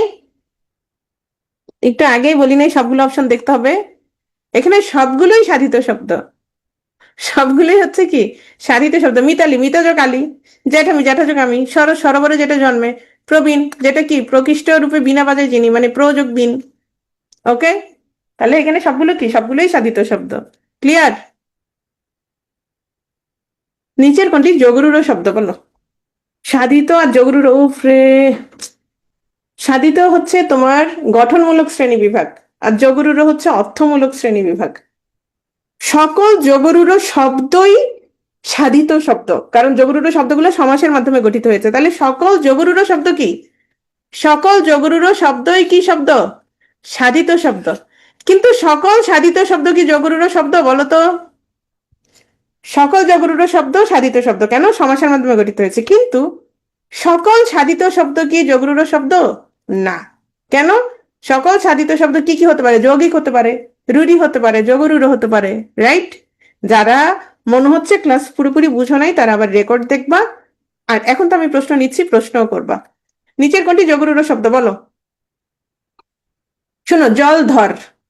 জলধর জলকে কি ধরে রাখে যে, তাহলে জলধর কাকে বলে? জলধর অর্থ কি বলো? মেঘ। ওকে, মেঘ। কিন্তু জল তো অনেক কিছুই ধরে রাখে, তাহলে এটা যোগরূঢ় শব্দ। সরোজ যেটা সরোবরে জন্ম, পুকুরে অনেক কিছুই জন্মায়, কিন্তু সরোজ বলতে শুধু কাকে বোঝায়? পদ্ম ফুলকে বোঝায়, তাহলে এটাও যোগরূঢ় শব্দ। রাজপুত, একজন প্রশ্ন করেছিল রাজপুত মানে কি, কাদের বুঝাই? রাজপুত মানে কাদের বুঝাই? চালক শব্দের মানে যিনি চালাই। তুমি গাড়ি চালককে কি বলো? যে গাড়ি চালায় তারে কি বলো? চালক। তাহলে চালক কোত্থেকে আসছে? চালি থেকে আসছে, তাহলে চালক। এই বলো চালক। চালক। বলো তো এটা কি শব্দ অর্থগত ভাবে? এমনি তো সাধিত শব্দ, কারণ এটা নগ বা অক প্রত্যয় দ্বারা গঠিত শব্দ। এটা কি শব্দ বলো? চালক। যৌগিক, রূঢ়, যোগরূঢ় কোনটা হবে? অবশ্যই যৌগিক শব্দ। কেন? ওই যে চালি থেকে আসছে, চালক, চালি যোগ নক, তাহলে যে চালাই সেই চালক, তাহলে অবশ্যই যৌগিক শব্দ। মিল আছে, উৎপত্তির সাথে ব্যবহারিক অর্থের মিল আছে। আচ্ছা, রাজপুত, যে প্রশ্ন করেছিলে সে খেয়াল করো। রাজপুত, রাজপুত বলতে বোঝায় ভারতের কি? হ্যাঁ, সুশান্ত সিং রাজপুত মানে হচ্ছে ভারতের একটা জাতি বিশেষ। কিন্তু রাজপুত বলতে আমরা কি বুঝি? রাজার পুত্র, রাজপুত্র মানে রাজার ছেলেকে বুঝাই, তাহলে এটা কি? এটা অবশ্যই যোগরূঢ় শব্দ। মিতালি। আচ্ছা, মিতালি তাহলে কি আছে? মিল আছে, তাহলে কি এটা যোগরূঢ় শব্দ হবে? না, মিতালি কি শব্দ? যৌগিক শব্দ। তাহলে নিচের কোনটি যোগরূঢ় শব্দ? ক, খ, গ তিনটেই যোগরূঢ় শব্দ। ক্লিয়ার? নেক্সট। এই থ্যাংক ইউ না, আরো কিছু প্রশ্ন, একটা বাদ ছিল। সেই প্রশ্নটা কোনটা ছিল? নিচের কোনটি যৌগিক শব্দ? এটা 45 বিসিএস আসছে। যোগরূঢ় শব্দ সমাস নিষ্পন্ন, যোগরূঢ় শব্দ সমাস নিষ্পন্ন। মিতালি কেন? প্রবীণ হচ্ছে কি? রুরি। সরোজ হচ্ছে কি? সরোজ। সরোজ হচ্ছে যোগরূঢ়। জ্যাঠামি কি? রুরি শব্দ। Very good. কেন? জ্যাঠার সাথে মিল নাই? হতে পারে। নিবেদিতা পাল। পাঞ্জাবিকে পাঞ্জাবিদের পোশাক বলা যায়? পাঞ্জাবি হচ্ছে জাতি, আর পাঞ্জাবি হচ্ছে আমরা পোশাক হিসেবে ব্যবহার করি। যারা পাঞ্জাবি মানে আসল পাঞ্জাবি যারা জাতি হিসেবে, তারা পাঞ্জাবিকে কি বলে আমরা জানি না, অথবা তারা পাঞ্জাবি পরে কিনা। আচ্ছা, সমাস নিষ্পন্ন বুঝো নাই, মানে সমাসের দ্বারা গঠিত হয়েছে কিরকম বলি। আচ্ছা, এটা হচ্ছে মিতালি, তাহলে কি মিতালি হচ্ছে তোমার রুড়ি শব্দ। ওকে, মিতালি হচ্ছে কি শব্দ? রুড়ি শব্দ, সরি, মিতালি হচ্ছে যৌগিক শব্দ। হ্যাঁ, নিচের কোনটি যৌগিক শব্দ? মিতালি। এটা হচ্ছে 45-এ আসছিল। আচ্ছা, কার কি প্রশ্ন ছিল? রুড়ি আর যোগরুড়ু শব্দের লিমিটেশন আছে, সব শব্দের উৎপত্তি ব্যবহারের অর্থ বুঝি না। এখন আসো, আমি একটু আগে একটা কথা বলছিলাম, বাংলা ভাষায় শব্দ ভান্ডারের সংখ্যা কতগুলো বলছিলাম, মানে অনেকের মতে। আর যদি অনেকের মতটাও বাদ দিই, মিনিমাম 1.5 লাখ থেকে 2 লাখ আছে কিনা বলো? 4 লাখেরটা বাদ দাও, 1.5 থেকে 2 লাখ আছে কিনা বলো? 1.5 থেকে 2 লাখ আছে। হ্যাঁ, এখন এখন তোমার কি আসলে বিসিএস ক্যাডার হওয়ার জন্য তুমি কি ভাষাবিদ হবা? আমাকে বলো, ভাষাবিদ হবা নাকি টেকনিক খাটাই এই স্লাইডে, তারপর হচ্ছে তোমার বইতে যেগুলো আছে সেগুলো ভালো করে পড়ে ফেলবা? কোনটা করবা বলো? এটা তোমার ইচ্ছা, বলো। কারণ কি তুমি ওগুলো নিয়ে মাথা ঘামানো শুরু করবা? তাহলে অন্য পড়াটা বাদ দিয়ে দাও। তুমি যেটা করবা, মূল জিনিসটা বুঝতে পেরেছো, এবার স্লাইডে, প্রশ্ন ব্যাংকে, তারপর হচ্ছে তোমাদের লেকচার বুকে যা যা প্রশ্ন আছে সেগুলো ভালো করে পড়ে ফেলবা। শেষ। আর মূল জিনিসটা কিন্তু তুমি বুঝে ফেলছো, মূল জিনিসটা বুঝে গেছো না? তাহলে আর সমস্যা কি? তাহলে তো আর সমস্যা নাই। বিরোচন পাঠ কিভাবে পড়বা? বই থেকে পড়বা। তোমাদেরকে যে লেকচার বুক দেওয়া হয়েছে সেখানে আছে, টেলিগ্রাম সাপোর্ট গ্রুপে পিডিএফ দেওয়া আছে, সেগুলো থেকে পড়বা। প্রতিদিন অল্প অল্প করে পড়বা। অবশ্যই পড়লে হয়ে যাবে, তুমি একটু রেকর্ডটা আবার দেখে নিবা। আর কারো কোনো প্রশ্ন? প্রধান উপায় কেন? আচ্ছা, ভালো কথা বলছো। পায়েল সেনগুপ্ত, তো বলছো নতুন শব্দ কেন বা প্রধান উপায় কেন? পায়েল সেনগুপ্ত একটা জিনিস খেয়াল করে, আমি বললাম বিড়ালের মতো চোখ যে নারীর, বিড়াল চোখী, বিড়াল চোখী। এখন আমাকে বলো তো, তুমি বলছো শব্দ কি করেছে? সংক্ষিপ্ত করেছে। বিড়াল চোখী মানে কি বিড়াল আর চোখ? বিড়াল চোখী মানে কি বিড়াল বা চোখ? বিড়াল চোখী মানে কি? একটা মহিলাকে বোঝাচ্ছে যার চোখ হচ্ছে কিসের মতো? বিড়ালের মতো। আবার আসো, আমি বললাম সিংহ চিহ্নিত আসন, সিংহ চিহ্নিত আসন, সিংহাসন, তার মানে কি সিংহ বুঝাচ্ছে নাকি আসন বুঝাচ্ছে? আসন বুঝাচ্ছে। বিষয়টা বুঝতে পেরেছো? নীল যে আকাশ, তাহলে কি নীল বুঝাচ্ছে? নীল রংকে বুঝাচ্ছে? না, নীল আকাশ। রাইট? ঠিক আছে, তাহলে আশা করি সবাই ক্লিয়ার, রাইট? না, সেরকম তো ধরো অনেকগুলো শব্দই আছে। পাঞ্জাবি, ওইটা তুমি যেহেতু বইতে পড়ছি বা আমরা যেহেতু ছোটবেলা থেকে পড়ে আসি, তোমার তোমার তোমার যুক্তি ঠিক আছে, এটাকে যুক্তিটা ঠিক আছে, হ্যাঁ। কিন্তু উম, মানে আমাদের ব্যবহারিক অর্থ তো চেঞ্জ হয়ে গেছে, কিন্তু শব্দটা আসছে তো ওখান থেকে। ব্যবহারিক অর্থ যেহেতু কিছুটা চেঞ্জ হয়ে গেছে এবং যেহেতু সমাসের মাধ্যমে, তাহলে আমরা এটারে জগুরুরই বলবো। সমার্থক শব্দ লেকচার বুক থেকে পড়বা। সমার্থক শব্দের একটা ক্লাস আছে, যদি তুমি ক্লাসটা আগে একটু দেখে নাও তাহলে সমার্থক শব্দ দ্রুত মনে থাকবে। কিরকম তোমাদের বলি একটু করে দেখাই দেই, যারা জিজ্ঞেস করছো সমার্থক শব্দগুলো একটু দেখাই দিই, হ্যাঁ। তাহলে মনে থাকবে, যারা আছো রেকর্ড পড়ে তারপর যদি পড়ো তোমার মনে থাকবে বেশি। দেখা যাচ্ছে স্লাইড? স্লাইড না, স্লাইড, ড ড, স্লাইড দেখা যাচ্ছে না? সবগুলো সমার্থক কেন জরুরি হবে বলো? আচ্ছা দেখো, জীবন, জলের অপর নাম কি? জীবন। হ্যাঁ, একটু খেয়াল করো, জাস্ট আমি কেন বলে দিচ্ছি, তুমি যদি রেকর্ড দেখো সমার্থক শব্দ পড়ো তোমার জন্য কিছুটা সহজ হবে। জীবন, জলের অপর নাম কি? জীবন, এটা আমরা জানি। বা পানির অপর নাম উদক, নীর, সলিল, বাড়ি, অর্ণ, বারুণ, তৈ, পয়, অপ, অম্বু, অম্ভু। তাহলে এগুলো হচ্ছে জল বা পানির প্রতিশব্দ। বিরোচন পাঠটা প্রতিদিন ক্লাসের সাথে অ্যাড করে দিবেন। আমি পড়ানোর জন্য? না, আমি প্রতিদিন পড়াইতে পারবো না, কারণ একটা টপিকের দিকেই আমরা মনোযোগ দিব, সেটা আমরা ভালো করে পড়বো।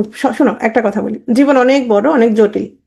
কেউ যদি সবকিছু একদম মানে স্পুন ফিডিং, মানে একদম চামচে করে করে করে করে খাওয়াই দেয়, তাহলে সে কিন্তু নিজে কিছু পড়া শিখবে না, নিজে কিছু করা শিখবে না। যেমন আমার বাচ্চাদের আমি হচ্ছে স্কুল যাওয়ার সময় কোনো কিছু গুছাই দিই না। হ্যাঁ, তারা নিজেরা গুছাইতে হয়, একদম ছোটবেলা থেকে শিখাই দিচ্ছি, এরপর নিজেরা গুছাইতে হয়। এরকম সবকিছু হচ্ছে আমি নিজে শিখাই দিচ্ছি, তারপর করতে হয়। তোমাদেরকে যদি আমরা একদম এরকম করে খাওয়াই খাওয়াই দেই, তাহলে তোমরা কি করবা বলো? আচ্ছা, এক্সামে থাকার কথা বলছো। আচ্ছা, এক্সামে থাকতে হলে আমি তো রুটিনটা আরো আগের থেকে করা, তাহলে একটা নতুন রুটিন দিলে মনে হয় সুবিধা হবে তোমাদের। আচ্ছা, একটু খেয়াল করো তাহলে, জল বা পানির প্রতিশব্দগুলো পড়লাম তো, এখন আসো। আচ্ছা, মেঘ, মেঘ কি করে? সবসময় মনে রাখবা, দ মানে হচ্ছে কি দেয়া। ধর, ধর তো বুঝো, ধরে রাখা। তাহলে মেঘ কি করে? জলের প্রতিশব্দগুলো জানো, যদি জানো, তাহলে জলের প্রতিশব্দের সাথে তুমি যদি বা ধর দিয়ে দাও, সেটা কি হয়ে যাবে? সেটা হয়ে যাবে মেঘ। মানে দেয়া। তাহলে জলদ মানে যে জল দেয়, যে জল দেয়, তাহলে সেটা কি হবে? মেঘ। ক্লিয়ার? বাড়ি, বাড়ি মানে পানি। মানে যে বাড়ি দেয়। নিরদ, মানে পানি, নিরদ। পয়দ, মানে পানি, পয়দ। তৈ মানে পানি। অম্বু, মানে পানি। তাহলে অম্বু ধর, অম্বুকে যে ধরে রাখে। পয়ধর, নিরধর, অম্বু বাহ মানে অম্বু বহন করে, অম্বু বাহী। আর বাড়ি বাহ। বুঝতে পারছো বিষয়টা? মানে তুমি যদি জলের প্রতিশব্দ জানো, তাহলে তুমি কি করবা? তার সাথে যদি বা ধর দাও, তাহলে সেটা কি, কিসের প্রতিশব্দ হবে? মেঘের প্রতিশব্দ হবে। ঠিক তেমনি তুমি যদি সমুদ্রের প্রতিশব্দ জানতে চাও, তাহলে ধরো পানি, পানির সাথে, পানির প্রতিশব্দের সাথে ধি বা নিধি। ধি বা নিধি মানে কি? আশ্রয়স্থল, মানে যে যেখানে থাকে। তাহলে পানি কোথায় থাকে? সমুদ্র থাকে। তাহলে পানির যে শব্দ, সেগুলোর সাথে কি দিবা?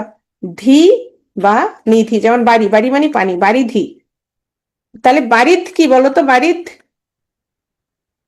কি বাড়িদ? মেঘ মানে যিনি দেয়, পানি যিনি দেয়। আর ধরে রাখে, ধি মানে ধরে রাখা। তাহলে বাড়ি ধি, মানে ধি বা নিধি মানে আশ্রয়। তাহলে সেটা কি? সেটা হচ্ছে কি? সেটা হচ্ছে সমুদ্র।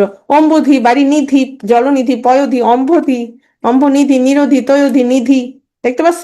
তাহলে যদি তোমার সমার্থক শব্দ ক্লাসটা করে নাও, বাগধারার ক্লাসটা করে নাও, আরো দ্রুত মনে থাকবে। ঠিক আছে? কারো কোনো প্রশ্ন? আচ্ছা, শোনো, আমি একটা কাজ করব, নতুন কোনো রুটিন বানাবো না, নতুন রুটিন দিব না, কারণ ওই রুটিনটাতেই হচ্ছে আবার মেবি রিপিট আছে। হ্যাঁ, রিপিট করা হবে। তো কালকে যেটা, সেটাই দিব নয়নকে, সেটাই দিয়ে দিতে বলবো। ওকে? নতুন রুটিন দিব না, যেটা আছে এটা। আর কাহু তোলে সেটা আমি পরে নিব, কাহু তো এখন নিব না। আগে যতটুকু পড়া দিয়েছি, শব্দ থেকে 2টা করে প্রশ্ন আসে, এগুলো একটু ভালো করে পড়ো। ওকে? আর বিরোচনের কথা একটা কথা বলে দিই, বিরোচনে মূলত আসে, মানে সিলেবাসে আছে, পরিভাষা, সমার্থক শব্দ, বিপরীত শব্দ, মানে কিছুটা সহজ। এক কথায় প্রকাশ, বাগধারা, এগুলো নাই। অনেক সময় হুটহাট 1-2টা প্রশ্ন আসে। যেগুলো হুটহাট 1-2টা প্রশ্ন আসে, সেগুলো আমরা পরে পড়বো, সেগুলো নিয়ে আমরা অত মাথা ঘামাবো না। মাঝে মধ্যে একটু চোখ টোক বুলাবো, কিন্তু মেনলি হচ্ছে আমরা যেটা করবো, সেটা হচ্ছে সিলেবাসে যেগুলো আছে, এগুলো আমরা আগে শেষ করব। যেমন কারক, কারক থেকে হচ্ছে প্রশ্ন আসে না, হ্যাঁ, ক্লাস শেষ। কারক থেকে হচ্ছে সিলেবাসে নাই, হঠাৎ করে 1-2টা প্রশ্ন থাকে। তবু আমি কারকটা পড়াই দিব একদম শেষে, কিন্তু আগে হচ্ছে সিলেবাসের আমরা শেষ করব। ঠিক আছে? কয়টা থাকবে? 3টা থাকবে। সমার্থক শব্দ, পরিভাষা, আর হচ্ছে তোমার, বলো না, বিপরীত শব্দ। এই 3টা মিনিমাম থাকবে। ওকে? ঠিক আছে, আল্লাহ হাফেজ সবাই। ভালো থাকো, নিজেরা একটু পড়ো, প্রশ্ন সলভ করে ফেলিও। 274 জন। আচ্ছা, শোনো শোনো, 266 জন। সবাই থাকো, আমি প্রশ্নটা সলভ করাই দিই। ওয়েট করো সবাই। যার ইচ্ছা থাকবে আর কি, সবার থাকতে হবে এরকম না। যাদের মনে হয় যে পরিশ্রম বেশি করবে এখন, তারা থাকো। যেসব শব্দের দেখা যাচ্ছে না, যেসব শব্দের ব্যুৎপত্তিগত অর্থ, ব্যবহারিক অর্থ একই, তাদেরকে কি বলে? মৌলিক শব্দ। Very good. এক, কে বলে? বি। ব্যুৎপত্তিগত অর্থ, ও আচ্ছা, সরি সরি, তোমরা এখন তো আমার এটা বকা দিতে পারবে না, আমি বকা দিছি। যেসব শব্দের ব্যুৎপত্তিগত অর্থ, ব্যবহারিক অর্থ একই, তাদেরকে বলে যৌগিক শব্দ। হ্যাঁ, যৌগিক শব্দ বলে। সন্দেশ কোন শ্রেণীর শব্দ? সন্দেশ, সন্দেশ মানে হচ্ছে সংবাদ, কিন্তু সন্দেশ মানে আমরা বুঝি মিষ্টি। রুড়ি শব্দ। হ্যাঁ, রুড়ি, বুড়ি, বুড়িরা কি সন্দেশ খায় না? খায় না? অনেকে খায়, যাদের ডায়াবেটিস আছে তারা খায় না। নিচের কোনটি শব্দ গঠন পদ্ধতি নয়? উপস, উপস, তাহলে কি থাকবে? বচন। ওকে। প্রবীণ শব্দের ব্যুৎপত্তিগত অর্থ কি? ডি, প্রকৃষ্টের উপর যিনি বীণা বাজাতে পারেন। কোনটি সাধিত শব্দ নয়? সাধিত শব্দ নয় মানে মৌলিক শব্দ, তাহলে কি হবে? গোলাপ, গোলাপ। ফুলেল, এটা হচ্ছে প্রত্যয় দ্বারা। হ্যাঁ। হাতল, হাত হলো কি ল, ল প্রত্যয়। পানছে এটা হচ্ছে তাও প্রত্যয়, বিদেশি প্রত্যয়। মিতালি কোন প্রকৃতির শব্দ? এটা আসছে, এটা একবার পরীক্ষায় আসছে। যৌগিক শব্দ। কোন শব্দকে বিশ্লেষণ করা যায় না? মৌলিক শব্দকে বিশ্লেষণ করা যায় না, উত্তর বি। পাঠক কোন ধরনের শব্দ? পাঠক পট, পট থেকে আসছে, মানে যিনি পড়ে, তাহলে মিল আছে, উৎপত্তির সাথে ব্যবহারিক অর্থের মিল আছে, যৌগিক শব্দ। দশানন কোন প্রকারের শব্দ? শোনো, দশ, একটু খেয়াল করো, এটা সবাই খেয়াল করো। দশ আনন যার, 10টা মাথা কার আছে বলো তো? 10 আনন যার, এটা সমাসের মাধ্যমে গঠিত হয়েছে, রাবণের। এখন রাবণের 10টা মাথা আছে, 10 আনন, তাহলে মাথা বুঝাচ্ছে না, কাকে বুঝাচ্ছে? রাবণকে বুঝাচ্ছে। তাহলে এটা কি হবে? যোগরূঢ় শব্দ। এটা হচ্ছে যোগরূঢ় শব্দ। হ্যাঁ, যোগরূঢ় শব্দ কোনটি? পাঠক, লেখক, জলধি, সন্দেশ, কোনটা? জলধি। পাঠক যৌগিক শব্দ, লেখক লিখ থেকে আসছে, যে লেখে তাকে লেখক বলি, নাকি যে নাচে তাকে লেখক বলি? যে লেখে তাকে লেখক বলি, তাহলে এটা কি যৌগিক শব্দ? জলধি, জলধি হচ্ছে যোগরূঢ় শব্দ। স্নাতক কোন প্রকৃতির শব্দ? স্নান থেকে আসছে, কিন্তু স্নাতক মানে গ্রাজুয়েট, তাহলে রূঢ়ি শব্দ। লাবণ্য লবণ থেকে আসছে, তাহলে কি রূঢ়ি শব্দ, লাবণ্য মানে সৌন্দর্য। কোনটি মৌলিক শব্দ? হাত, হাত হচ্ছে মৌলিক শব্দ। অচল কোন প্রকৃতির শব্দ? অচল হচ্ছে যোগরূঢ়। অনেক কিছুই অচল, যা চলে না, কিন্তু অচল বলতে পাহাড় পর্বতকে বোঝায়। আদিত্য যোগরূঢ়। জলধর যোগরূঢ়। বিনা পানি, বিনা পানি মানে হচ্ছে বিনা পানিতে যার, এই পানি মানে হচ্ছে হাত, মানে সরস্বতীকে বুঝায়, যার হাতে কি আছে? বিনা আছে, এটা হচ্ছে যোগরূঢ়। যে শব্দ প্রত্যয় বা উপসর্গ যোগে, তাহলে খেয়াল করো কি বলেছে, সমাস বলেনি, প্রত্যয় বা উপসর্গ যোগে মূল শব্দের অনুগামী না হয়ে কোনো বিশিষ্ট অর্থ জ্ঞাপন করে, তাকে কি বলে? রূঢ়ি শব্দ বলে। হ্যাঁ, সমাস বলে নাই, সরি, সমাস বলে নাই যেহেতু, তাহলে কি হবে? রূঢ়ি শব্দ হবে। পঙ্কজ যোগরূঢ় শব্দ। দহিত্র দুহিতা থেকে আসছে, দুহিতার কোন ছেলে, তাহলে কি হবে? দহিত্র। তাহলে মিল আছে, কি হবে? যৌগিক শব্দ। মৌলিক শব্দ কোনটি? গোলাপ, এটা অনেকবার আসছে। যৌগিক গায়ক কি ধরনের শব্দ? গায়ক, গায়ক যৌগিক শব্দ।